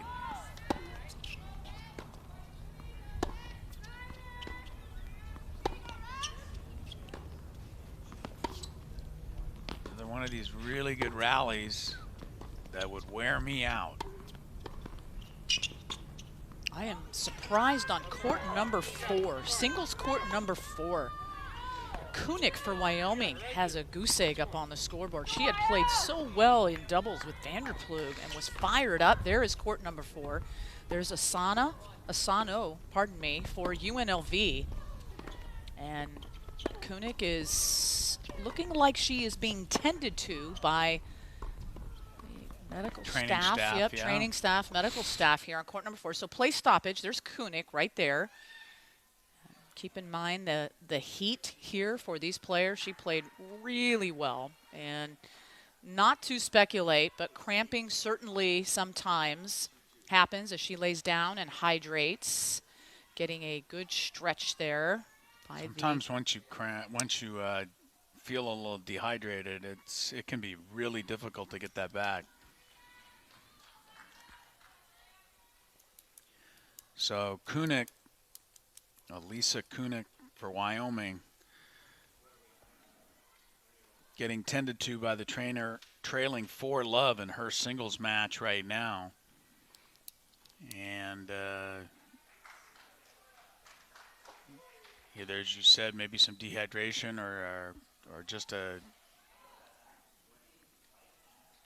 leg injury, cramp of some sort. She looks, I mean, she's definitely hurting. There's no argument there.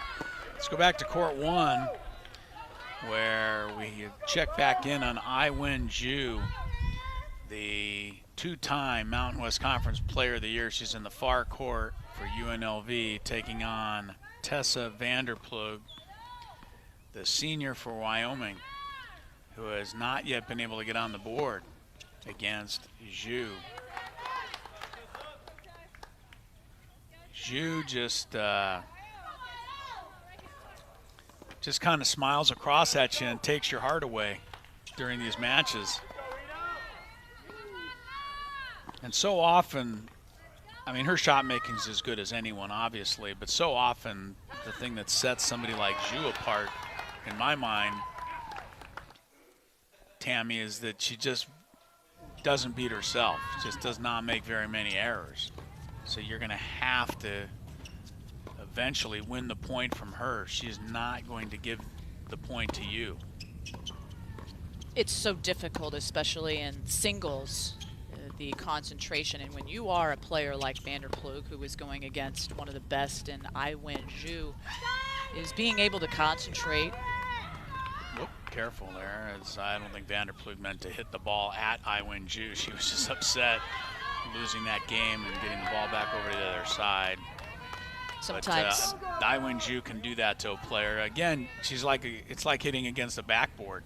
Well, the ball's going to come back to you every single time, and eventually you hit one into the net. I think the official just said a little something to Vanderplug. Hey, I know that wasn't intentional, but try not to slam the ball back at your opponent when you're returning the ball to the other side of the court.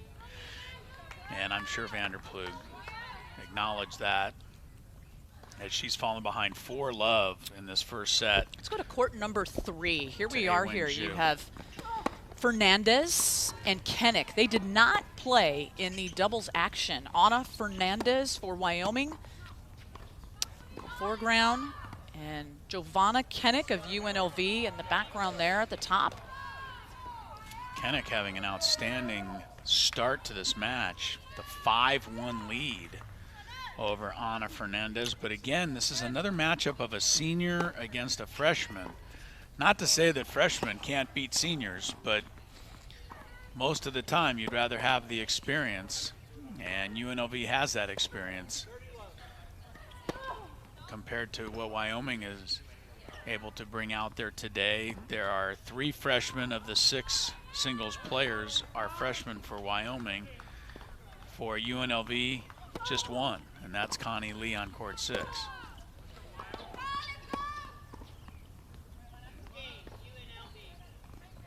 Kind of starting to see a little of the frustration sink into Wyoming's players. They're kicking the ball, they're getting it back across the court angrily, and just very subtle hints that UNLV is kind of taking away the will of Wyoming right now. Wyoming's going to need to find something, and they're going to have to find it quickly because they are getting waxed in set 1 of these singles matches everywhere except court 6. Well, Wyoming needs a whole lot more than that to win this match. I'll tell you right now, here on court number 3 that you're watching, Kennick would love to put this one away. She is up 5-2 over Ana Fernandez. Double fault there. Yep. So Kennick kind of giving that one back. Kennick is from Belgrade, Serbia. I bet she likes Ana Ivanovic and Novak Djokovic. I'm just guessing, but they're great Serbian tennis players, that's for sure. Both Grand Slam champions. Her favorite female tennis player, Maria Sharapova. Really? Yes. See, you're from Serbia and you root for a Russian. That's so right. Go figure. But Djokovic, certainly, yes. Novak. Djokovic got it on the men's side. Okay. Well, Sharapova's not a bad player to have as your favorite. Kennick, 5'5", senior. She was a 2013 semifinalist of the European Junior Championship Tournament, named Freshman and Player of the Year at University of Albany. Was a graduate of high school at the Sports Gymnasium. I think that school dropped women's tennis. And Albany did. and so Kennick was able to transfer. Not before having a great career both in high school and at University of Albany.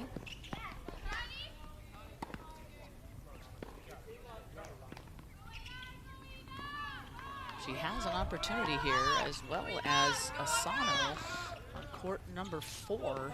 Wow, look at court 4, 5 love. Yikes. Court Yep. 5, 5-1. Court 3, 5-2. Court 1, 5 love. I mean, Could be. this is a runaway at the moment for UNLV. And you're starting to look again just at the body language of Fernandez here for Wyoming. Fresh legs for both of these players, though, coming into singles. Fresh legs, but a slumped demeanor from Fernandez. And a lot of times, boy, that can really be difficult to try and get your momentum back, get some positivity going. Just a freshman, so young, and sometimes you have to work those thoughts out. Part of that is, you know, part of the sport of tennis. You're out there alone on the court. You have negative thoughts coming through. You have to be able to push those aside and not let those distract you. Look at her, Ana Fernandez, chatting with herself. That's the only person you can talk to. Right, self-coach. I've said that many times. It's the most impressive thing about tennis, honestly. And if you think about this, we go over to court 5 right now, another UNLV mismatch on the scoreboard right now with Bogoslavets out in front comfortably 5-1. But tennis is the only sport that you play completely by yourself. At least at the pro level. Obviously in college you do have a coach that you can talk to, but there's no other sport that you play completely by yourself. People say golf. No, you have a caddy. You can talk to that caddy during the course of your round. And all the team sports, of course, teammates, coaches, what have you. Tennis, you're Maria Sharapova and you're out there for 3.5 hours at center court at Wimbledon. It's you against your opponent. That's it. And like you said, Tammy, you got to figure it out.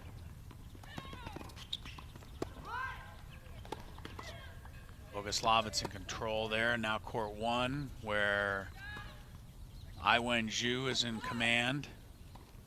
5 love. Boy, she's putting on a show.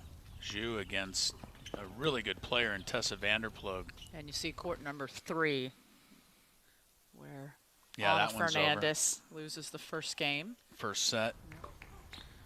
Vanderplug down 5 love here. Just trying to get something in the first set. So set number 1 to Kennick of UNLV, and a lot could change right here pretty soon here for UNLV. There could be some sixes up on the scoreboard. Well, there goes one right there. That first set is over on court number 1. 6-love for Iwen Zhu over Tessa Vanderplug. So she takes it in much easier fashion than she was able to defeat Vanderplug in doubles. So 6-love, that one belongs to Zhu. Of course, it's only the first set, best of 3, but it's going to take quite a comeback from Vanderplug. Now let's go to court 2, where again UNLV is looking to polish off another set, leading 5-1 with Oreshkina for Wyoming. And long, UNLV. Long actually has already taken this first set 6-2. You see in the bottom right of your screen.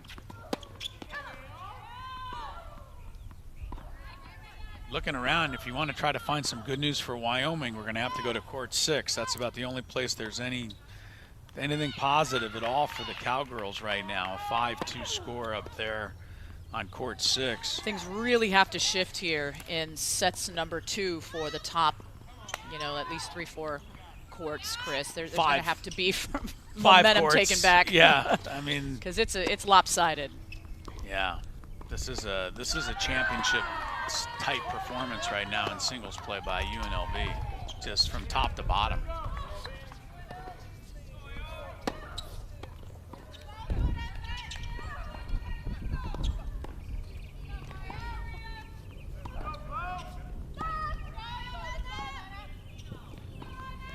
Don't forget, San Diego State and Air Force will play at 2 o'clock this afternoon. That's 2 o'clock Pacific time, wherever you might be watching our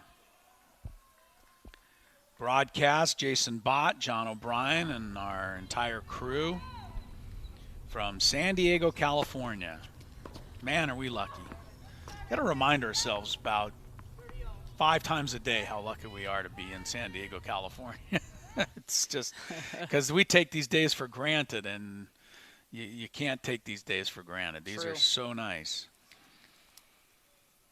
Court 6 is the only court, as you look at Ida Kraus, the freshman for Wyoming in the near court. She has a 5-2 lead.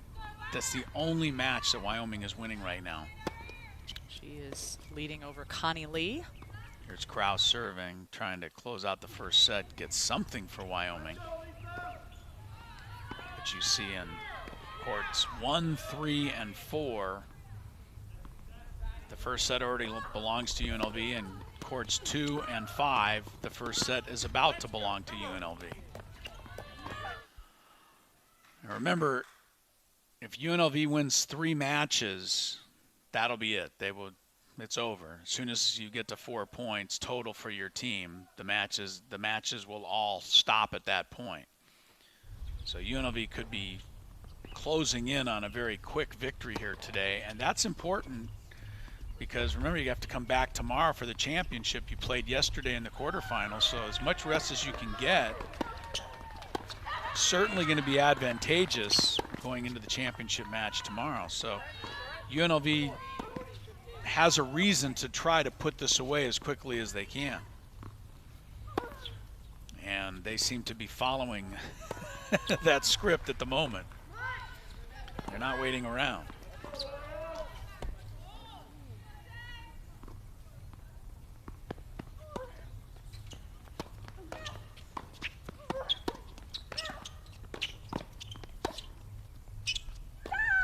Another good rally, Connie Lee and Ida Kraus, a couple of young players, UNLV in the far court, Wyoming in the near court. Finally, it's Kraus who nets the backhand. Yeah, it's a good shot by the freshman Connie Lee, and really, not backing down, even though she knows she's behind and has a tough uphill battle. Great experience for the freshman going against Ida Kraus, another freshman. Kraus is 5'10", her length. Long, lean, you can see very good mechanics there. Big serve, high reach. I very much enjoy the conversations the players have with themselves. And I'll tell you one thing, there isn't a tennis player alive who doesn't know what we're talking about.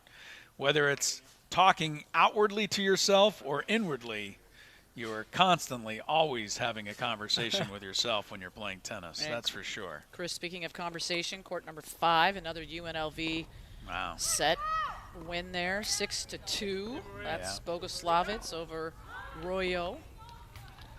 And we are on court number 3 now. Yeah, UNLV's taken the first set now in 4 of the 6 matches. And they've taken them easily. Court 2 they're about to take. That's the one with Asano.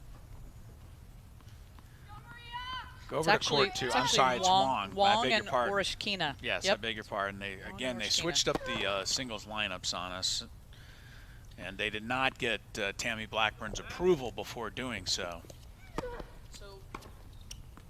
This is Orishkina in the near court for Wyoming, serving down 2-5.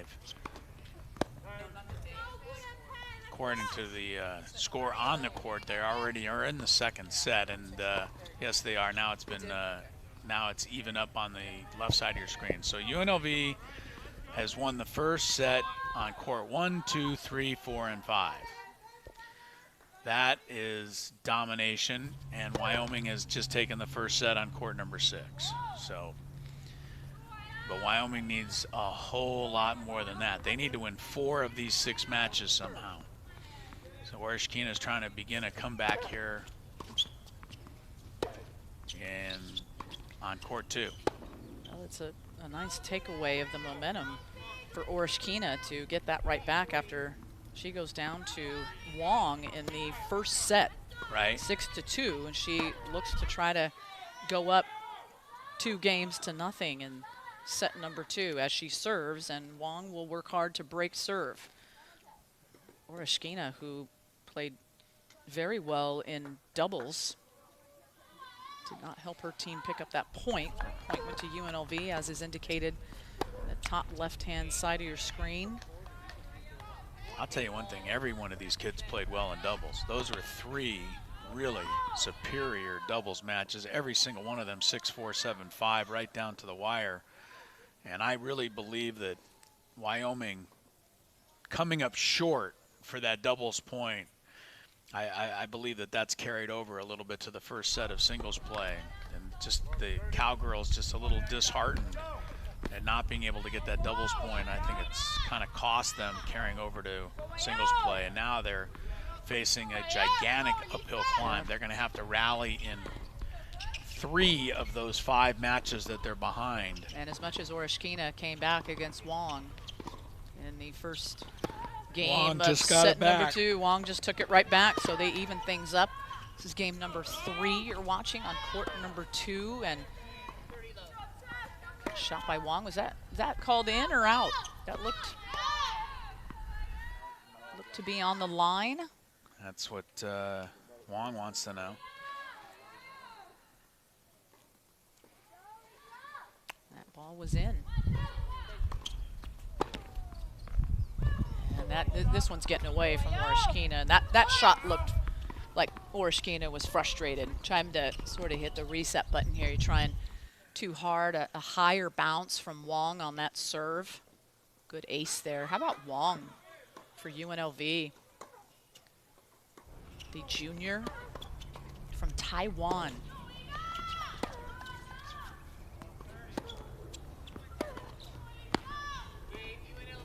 She is a kinesiology science major at UNLV. And that one will easily go to Wong, who takes it right back. Yeah, 2-1 for En-Pai Wong on court number 2 against Orishkina. So she's got the lead and a set in hand. Back to court 1, where we are seeing all of the reasons why Ai Wen-ju is the 2-time reigning Mountain West Conference Women's Tennis Player of the Year. She has everything going her way. so far against Vanderplug. 6 love, 1 love, and 30 love in this game. I mean, it is all Zhu. Yeah. Vanderplug just picked up a crucial point as she is serving. Zhu working to break serve. She needs anything she can get right now. 15-30, Tessa Vanderplug trailing and not yet able to get on the scoreboard against Zhu.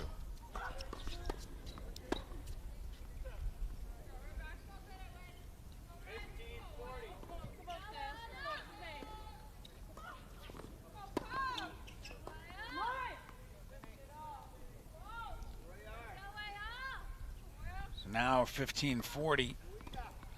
2 more game points, break points for Zhu.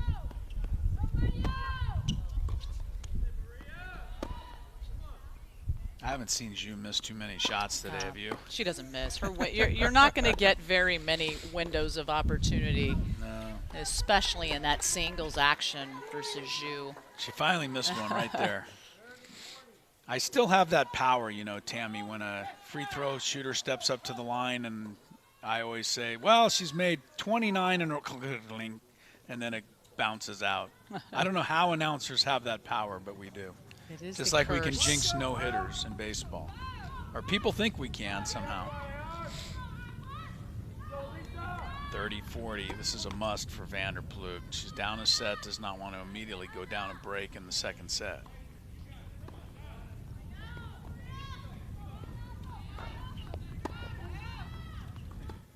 Second serve coming up.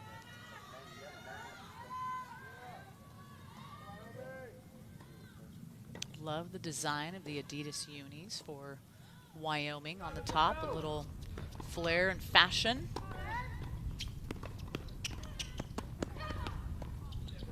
Watch this shot go opposite, and it does. And that's an easy one for Iwen Zhu, who That's not an easy one, though. I mean, I can tell you, I've missed that one. For Zhu it is. Oh, I thought you said for me. No, for Zhu. Not you, Zhu. Yeah. No, you're right. For Zhu, that's an easy one. For you, as in me, I've netted that one a million times. But now 2 love for Zhu, 6 love, 2 love. And you have to wonder if Vanderplug's going to be able to get anything back at all in that match on 1. Bogoslavets winning comfortably in her match on court 5, 6-2 in the first set. Great shot. Get that shot, the forehand right deep in the corner. Can't play that if you are Royal. You know, it's nice to see Bogoslavets, you know, come rallying back after that disappointing doubles loss with she and Osano, who were on court number 3. She was frustrated, and sometimes that mental spirit and that competitive fight, that, you know, it can get you, but she is locked in and focused, still fiery.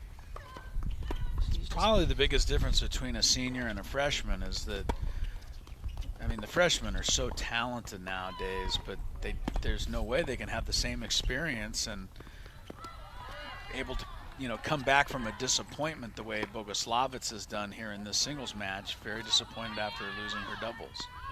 Royo making Bogoslavets work real hard left to right on that inline shot. And that one long for Bogoslavets. So Royo, you know, you could see Bogoslavets right there just sort of trying to keep the rally alive and keep herself in it. Relying on making Arroyo work hard. Well, that's all you can do if you're Wyoming now. You just stay out there as long as you can. You just keep hitting shots, you keep battling, you stay on the court as long as you can. You hope that things start to bounce your way a little bit.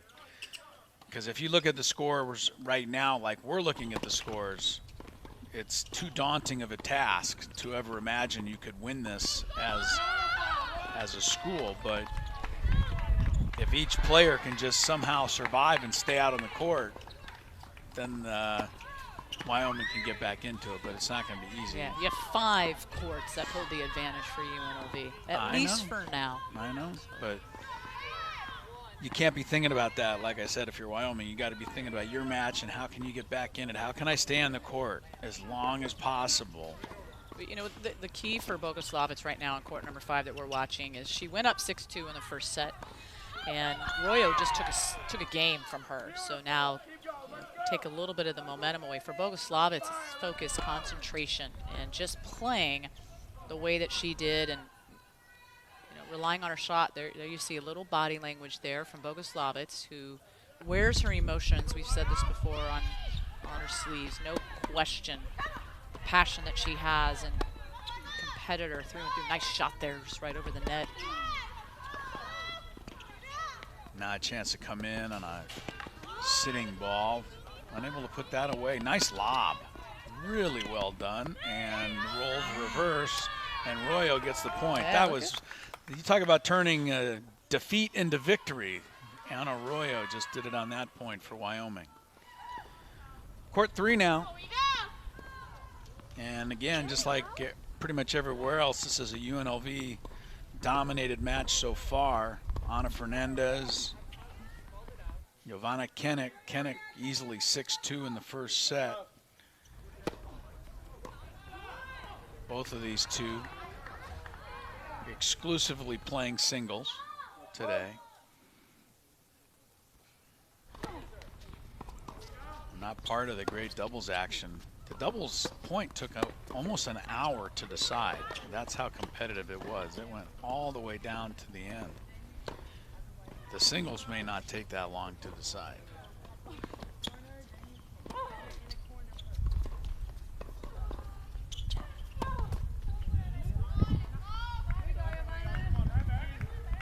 That was ruled long, so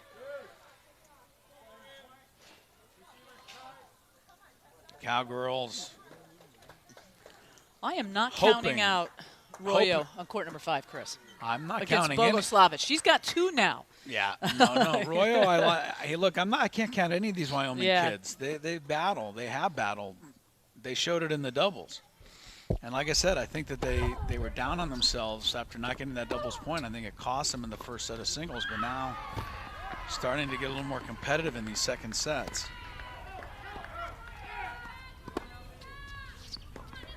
Fernandez hitting out much more smoothly here on court 3 than she was good. earlier. Yeah, has good rhythm. And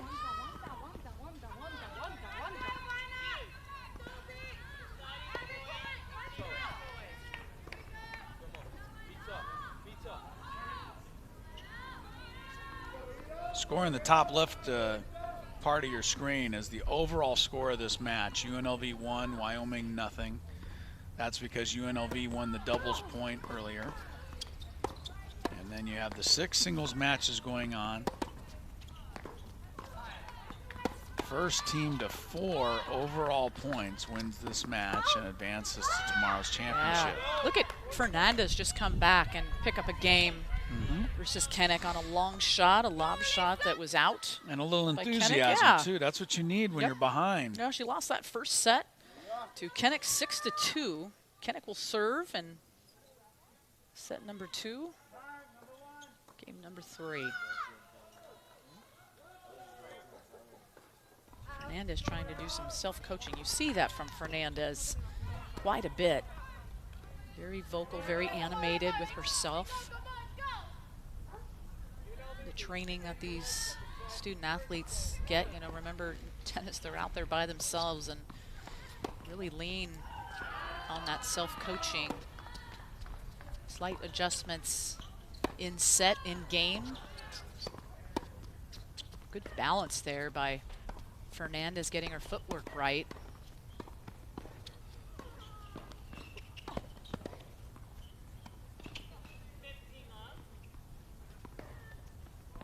Finally, that forehand put away by Kennick.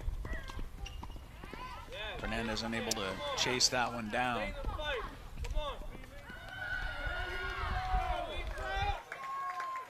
Kind of have conflicting scores on our screen, and I think some of that has to do with the fact that they changed the lineups on us so much. But On the bottom right of your screen, it says this is 2-love for Fernandez in the second set. On the left side, it says it's 4-1 for Kennick. So obviously, it can't be both of those things. Nice passing shot, Kennick right there.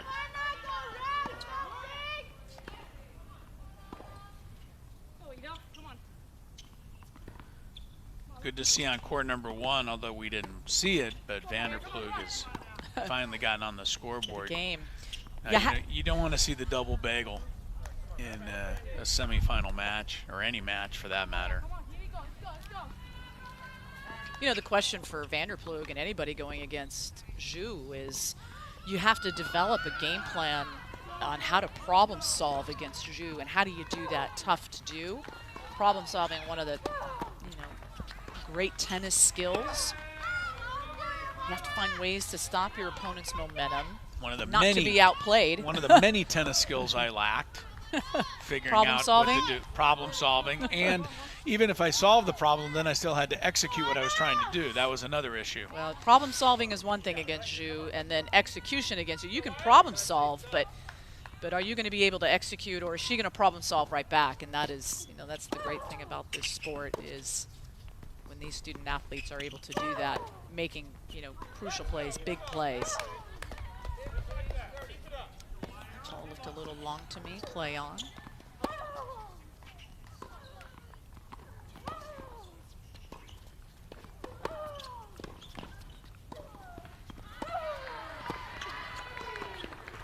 You don't see any of these kids giving in, do you? I mean, just good long rallies, but finally, Fernandez into the net. Kennick gets that game for UNLV, which looks every part of a #1 seed right now in the semifinal match. This very well might be a court that will pick up a match win. Let's take a look at court number 5. This is Bogoslavec and Royo.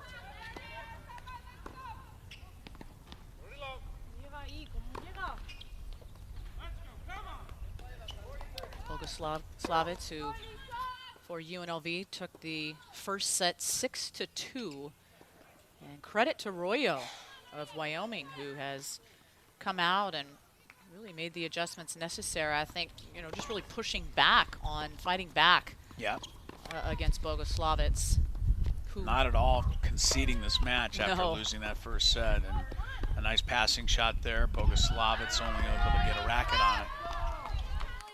Royo, who joined the Cowgirl program after a 2-year career. She was at Nebraska Kearney. There she is right there. She finished her sophomore campaign at 8-3, Chris. Really good numbers there. That was in singles play. She was 9-5 in doubles. And we saw her in doubles action earlier this morning. But this was a great get for the Wyoming Cowgirl program. She is from Valencia, Spain,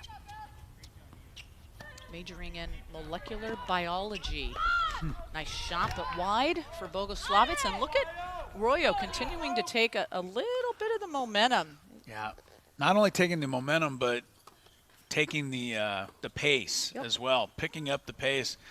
Understanding that Bogoslavec is struggling a little bit right now, Royo's trying to move this match along and take advantage of the advantage that she's finally gotten. Chris, does it look to you maybe like it looks to me that Bogoslavec is, just a bit of fatigue, maybe hunched over a little bit, or? I think she's just disgusted with herself. It could be. Could be a like bit we of saw in frustration. her doubles match, because she had a big lead in her doubles match and let that get away, and she doesn't want to see that happen in her singles match as well. She's just double faulted, I think. That first one was a let, so it wasn't a double fault, but I think Royo's playing it very smart right now. Anna Royo, she's sensing that Bogoslavec is a little frustrated, so she's trying to hurry up and take advantage of the frustration while it's there. And problem solving too. We just talked about problem solving against some of the better players, your Mountain West Conference, 2-time back-to-back, and I win Zhu when you're playing against her problem solving, but Royo continues to do it here on court 5, and it's a nice little soft shot there. She's not going to let anything go easy. And look at how Boguslavich, she is making, that's a great drop shot Beautiful. there. She knew Boguslavich's position was not going to allow her to be able to get in on that one. Beautifully Boguslavich executed. can't be disappointed with that. Sometimes you have to tip your cap to your opponent. That's that was just one of the smart. better shots we've seen today. Ana Arroyo, gorgeous. 5'8" junior from Spain, Valda Uxo. Spain is one of the countries I've not been. They've not allowed me in there. Spain? I don't blame them. Have you been to Spain? I have been a couple times. Nice. Beautiful, Yeah, beautiful. Yeah, I haven't made that one. Are you not allowed in for reasons that we need to share offline, or? No, I just assumed that I'm not allowed in. I don't know. It's beautiful. If you ever get a chance, you and Lori should make your way. Lori's made our way to a lot of them, but not Spain yet.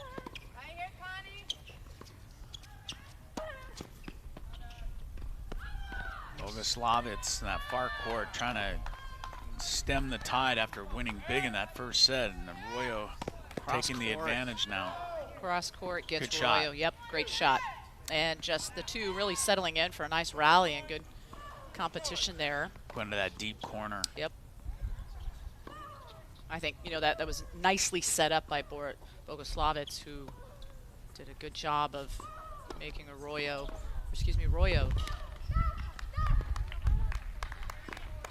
work hard for that one.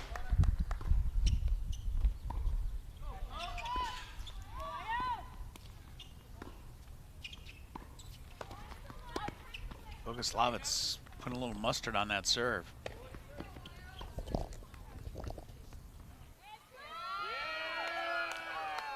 Meanwhile, court 3 looks like it's all over there. Put another point on the board for UNLV. Kennick takes care of Ana Fernandez. Boy, Kennick was really looking good today. Yep. So UNLV has a 2-0 lead now. They're just 2 matches away from advancing to the finals tomorrow. Championship match, by the way, will begin at 11 o'clock Pacific time tomorrow. They're making plans to join us. Figure out whatever time that is wherever you are.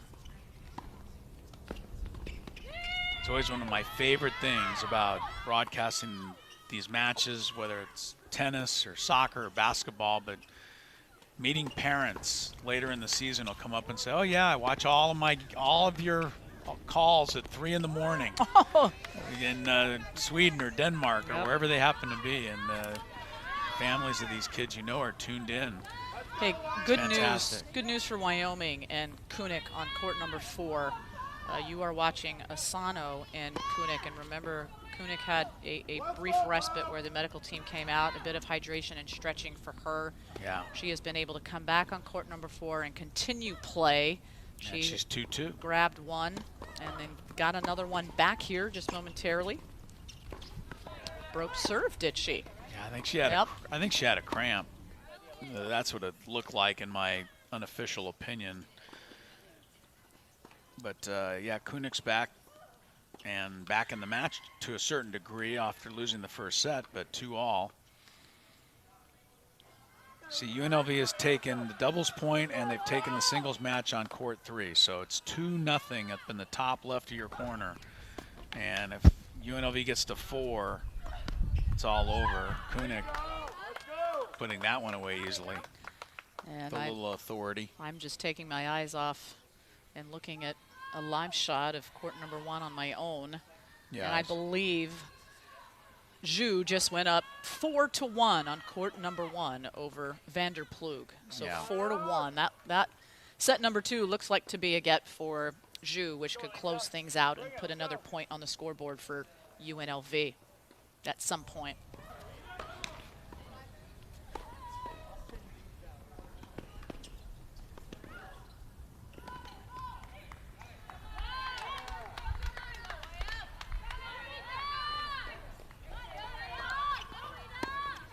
Lisa Kunick, far court for Wyoming, played a great doubles match earlier.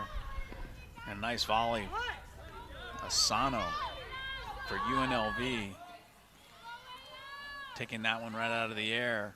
Let's go, putting it away for the winner. She's from Kasugai, Japan. 5'5", just a sophomore, Izuna Asano. Against Kunik. Asano won that first set easily, as you can see.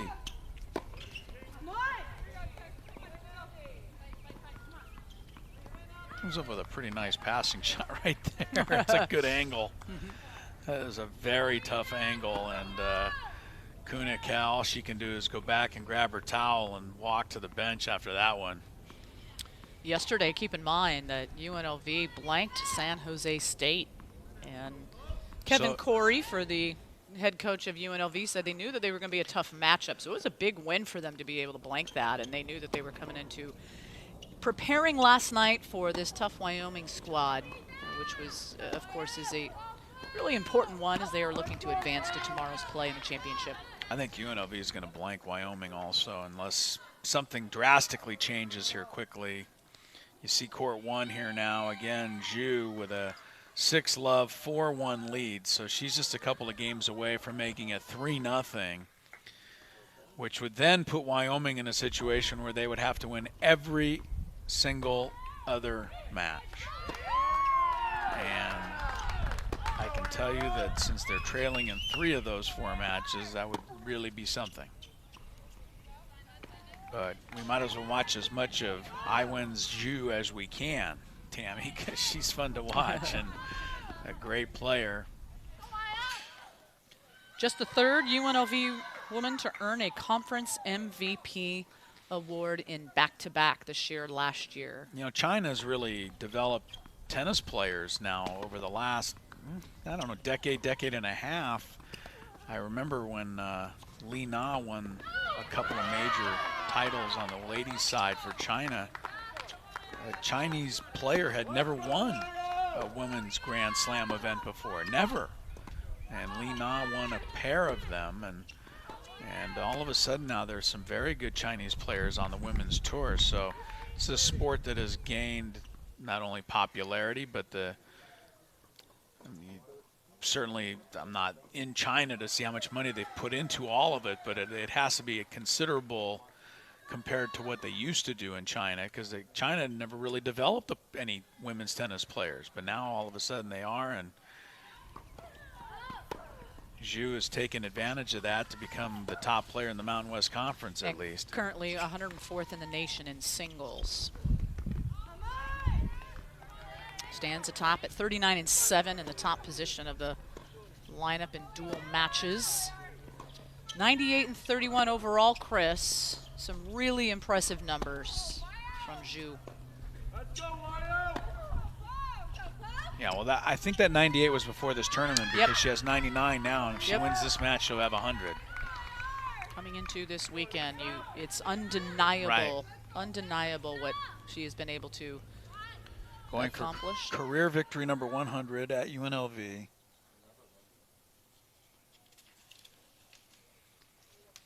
And she's closing in on it here with this 6-love, 4-1. Vanderplug, an excellent player in her own right for Wyoming, but just has not had the tools to deal with Zhu in this match.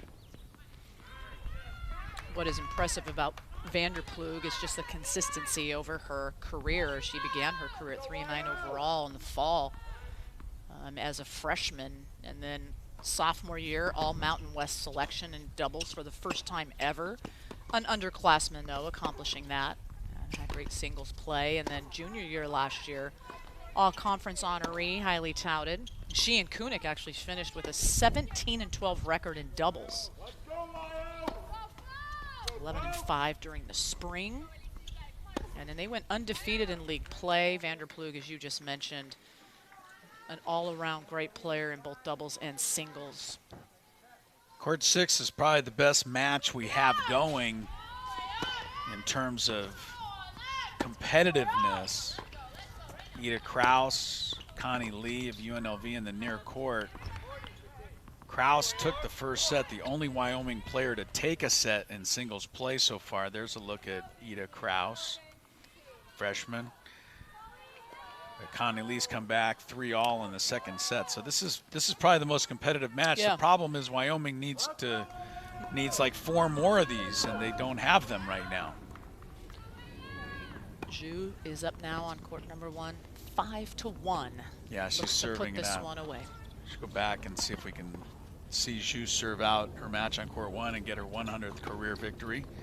And if so, put UNLV ahead 3-love in the overall standings here.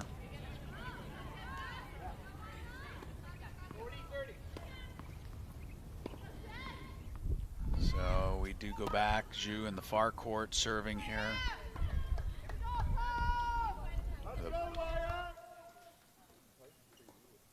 Commanding position, 6-love, 5-1, the overall score here in this match. And when Zhu wraps this up, it'll be 3-0 for UNLV, and it'll be 100 career wins for Iwin Zhu.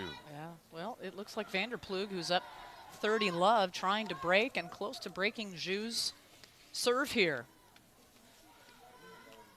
Vanderplug trying to delay what seems to be the inevitable, but, you know, stranger things have happened. Iwin Zhu, it's pronounced Iwin Zhu, but I think she should change it to Iwin Zhu, because that's normally what she does. I win. That's right.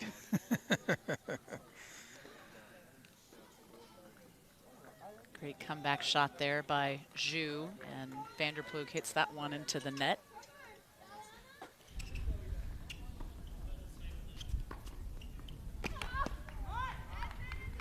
$15-30.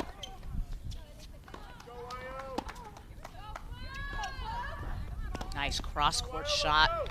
And they're ripping the ball Yeah, there. Vanderplug just can't get to that one. That was a beautiful shot. Just demonstrates sometimes the dominance that you see from this player, and that forehand shot deep. Vanderplug put a little extra pace on her shot.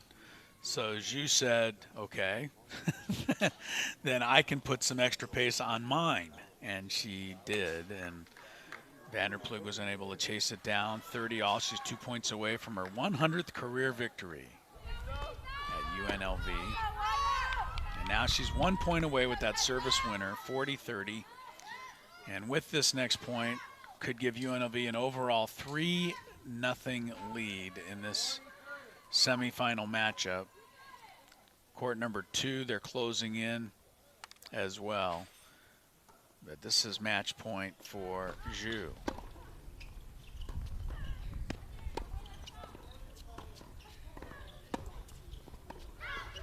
And in the far court, she's got it. That wall sails long. So Iwin Zhu, as advertised, Tammy, wouldn't you say? I mean, if you've never seen her play before, and we told you all of the accolades that she has earned in her career at UNLV, she went out there today and showed exactly why she's earned all those accolades. A gutty win in doubles, coming from behind to win at the very end in doubles, and then a dominating performance in singles, and her 100th career victory. So congratulations to Iwin Zhu. She is in no mood to celebrate at the moment, though, because it's 3-love UNLV, which means UNLV needs to win one more match to advance to the finals. And court number 2 is the one where they might have the best shot, leading 6-2, 4-2. That is Wong over Orishkina.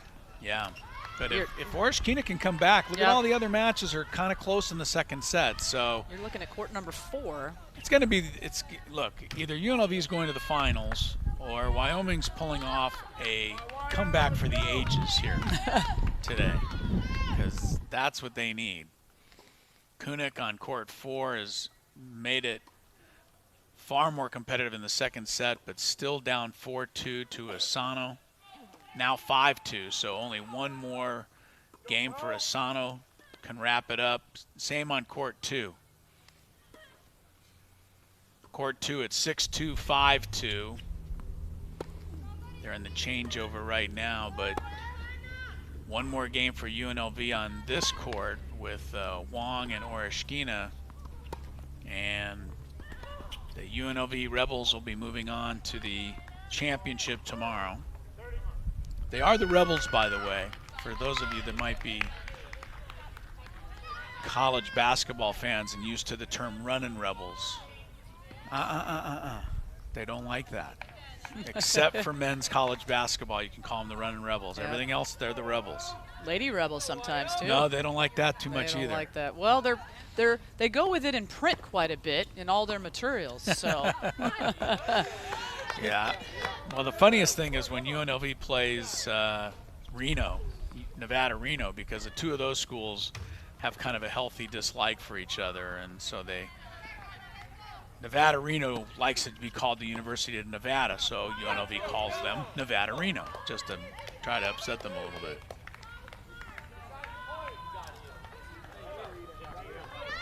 Not much left other than wrapping it all up here for UNLV.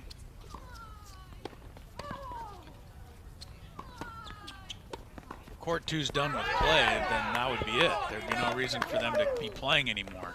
well, court 2 is done with play. The players have towels over there. They have retired their play. Well, this is over. They're going to get the word out to everybody else that UNLV is advanced 4-0.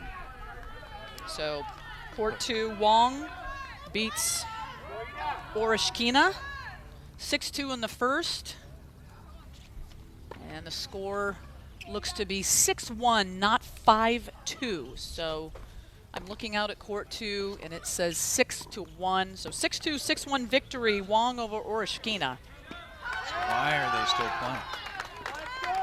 Yeah, we know that court 1 is over, court 2 is over, court 3 is over. That's 4 for UNLV. There's no reason for them to continue that I can think of, unless something happened somewhere that we are not aware of. This is court 4 here. Asano up 6-2, 5-2, so she's closing in on a win as well. Kunik trying to delay it with a nice forehand volley.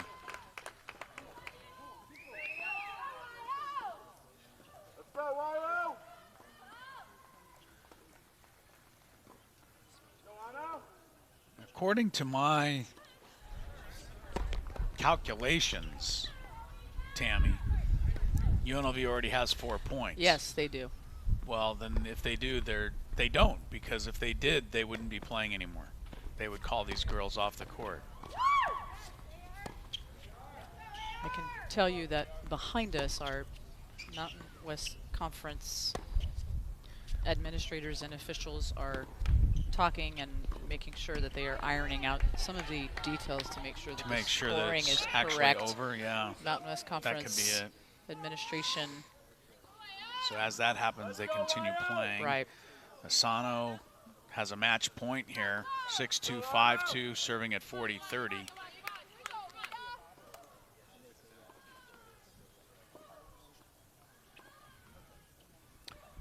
We know that for sure court 1 and court 2 are done playing because Right. they are watching. So that's your third point. Now, we think.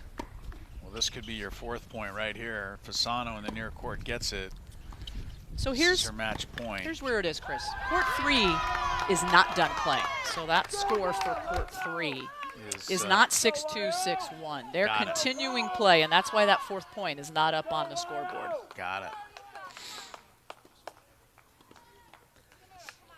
Well, you see Kinnick is still playing Ana Fernandez. And well, this is one last chance here on court 4 for Asano to end it against Kunik. They have a game point, 3-all, 40 love. Asano in the near court.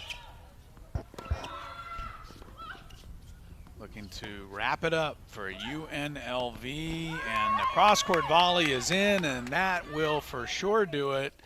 The 4th point is on the board for the UNLV Rebels, and the top seed in this Mountain West Conference tournament has moved on with a 4-0 victory over Wyoming in the semifinals today. There is no reason to play anymore.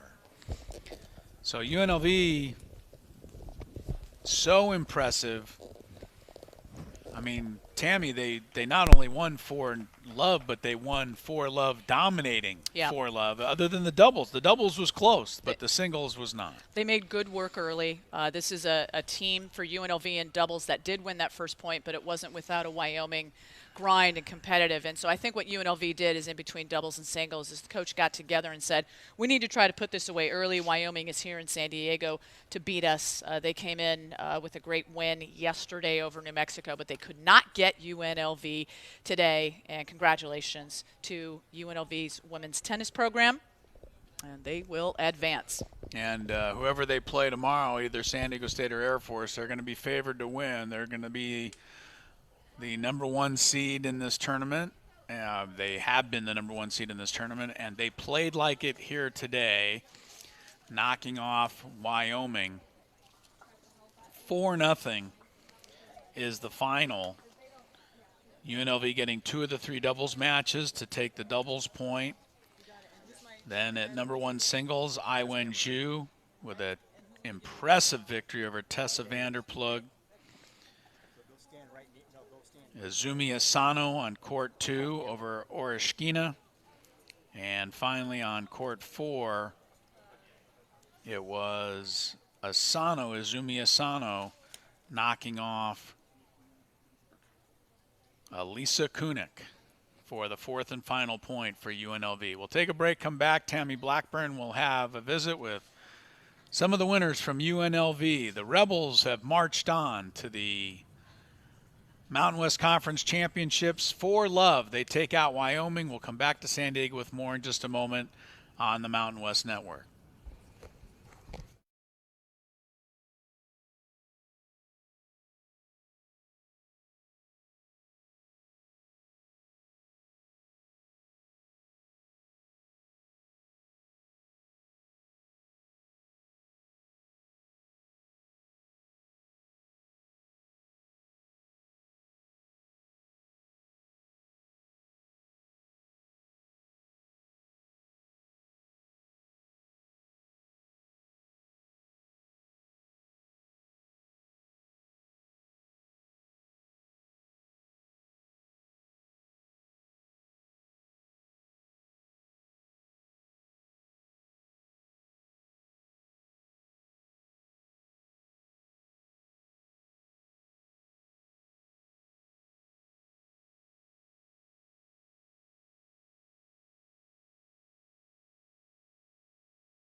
San Diego, California, an absolutely beautiful day and a beautiful performance by the top seed UNLV Rebels. They take care of Wyoming 4-love in our first Mountain West Conference Tournament semifinal here this afternoon. A little bit later on today, it'll be Air Force against San Diego State. UNLV was pushed in that doubles competition. 3 excellent doubles matches. UNLV was able to prevail in 2 of the 3 to get the doubles point. And then in singles, UNLV just really showed its class, the domination, running away with the first 3 matches. Zhu, the #1 player in this conference, winning over Vanderplug. Asano knocking off Kunik, and Wong being able to defeat Orishkina. So 3 straight singles match victories for UNLV, all in rather comfortable fashion to close out this 4-love victory. And the best thing for UNLV is they get the rest of the day off now and have a chance to rest for tomorrow's championship match. Tammy Blackburn down on the court with some of our winners. Tammy? All right, I'm joined by Kevin Corey, the head coach of UNLV women's tennis program. Kevin, congratulations. It was interesting in doubles. It's always important to get that first point, right? But doubles came out. Wyoming really gave it to you. What did you go to be able to come back and get that first point in doubles? Well, we expect every year when we play Wyoming, they're extremely good in doubles. They're very well coached, so they play with a lot of energy. They move a lot, so you got to come out and you got to be ready to play, and you got to be aggressive and you got to take it to them. In between doubles and singles, I noticed you get the team together as you normally do and share just a message about setting the tone. And what did you share with them? Well, what our goal the last month or so has been, just compete for the next point. Don't worry about what happened yesterday, what happened in the last set. Just compete and fight for the next point. If we do that, good things are going to happen. Set number one, obviously we see the back-to-back player of the year for the Mountain West Conference, Ai Wen-ju. Talk about her play and what that has meant to your program. Well, she's a leader, incredible leader. I mean, she wins matches day in, day out. She works the hardest in practice. She gets straight A's. She's all you can ask for in a student athlete. A great pairing there and good matches. You've got some great freshman play, and of course Wyoming bringing in some great freshmen, the international play of so many. Talk about your roster and how deep you guys have gone and how that depth is going to provide some much needed lift in tomorrow's finals. Yeah, you need 8 good players to have a good team, and we feel we have that, and we know we're going to be up for a battle tomorrow, whoever wins this next match, and hopefully they stay out there 4 to 5 hours and and give it a go, and then we'll get ready to go and put the shoes on tomorrow and see what happens. Kevin, we appreciate your time. Congratulations. This is a big win. You advanced to the finals. Thanks so much. Enjoy it. Appreciate it. Yep. All right, Tammy, thank you. Kevin Corey and his UNLV Rebels, very impressive today with a 4-love victory over Wyoming to advance to the finals. It's the 3rd consecutive year that UNLV has knocked out Wyoming in the semifinal round. You look at the bracket, and the top seed UNLV Rebels are through to tomorrow's championship match at 11 a.m. Pacific time. Don't forget, later on this afternoon, our second semifinal. It gets started at 2 o'clock Pacific time. The host and number 3 seed San Diego State Aztecs will take on the number 2 seed Air Force Falcons. So that's about 90 minutes away. Stay tuned or come back and join us for that. And we will return to gorgeous San Diego with our second semifinal. Great job by our crack crew led by Jason Bott and John O'Brien and our camera folks. Thanks to all the work of Alex Lalonga and Michael Garner, Eddie Kardowski. We will come back, like I said, about 90 minutes from now with the second semifinal, Air Force and San Diego State. For Tammy Blackburn, I'm Chris Ello. Hope you enjoyed our coverage of the first women's tennis semifinal today from San Diego. We'll talk to you in a little while with Air Force and San Diego State right here on the Mountain West Network.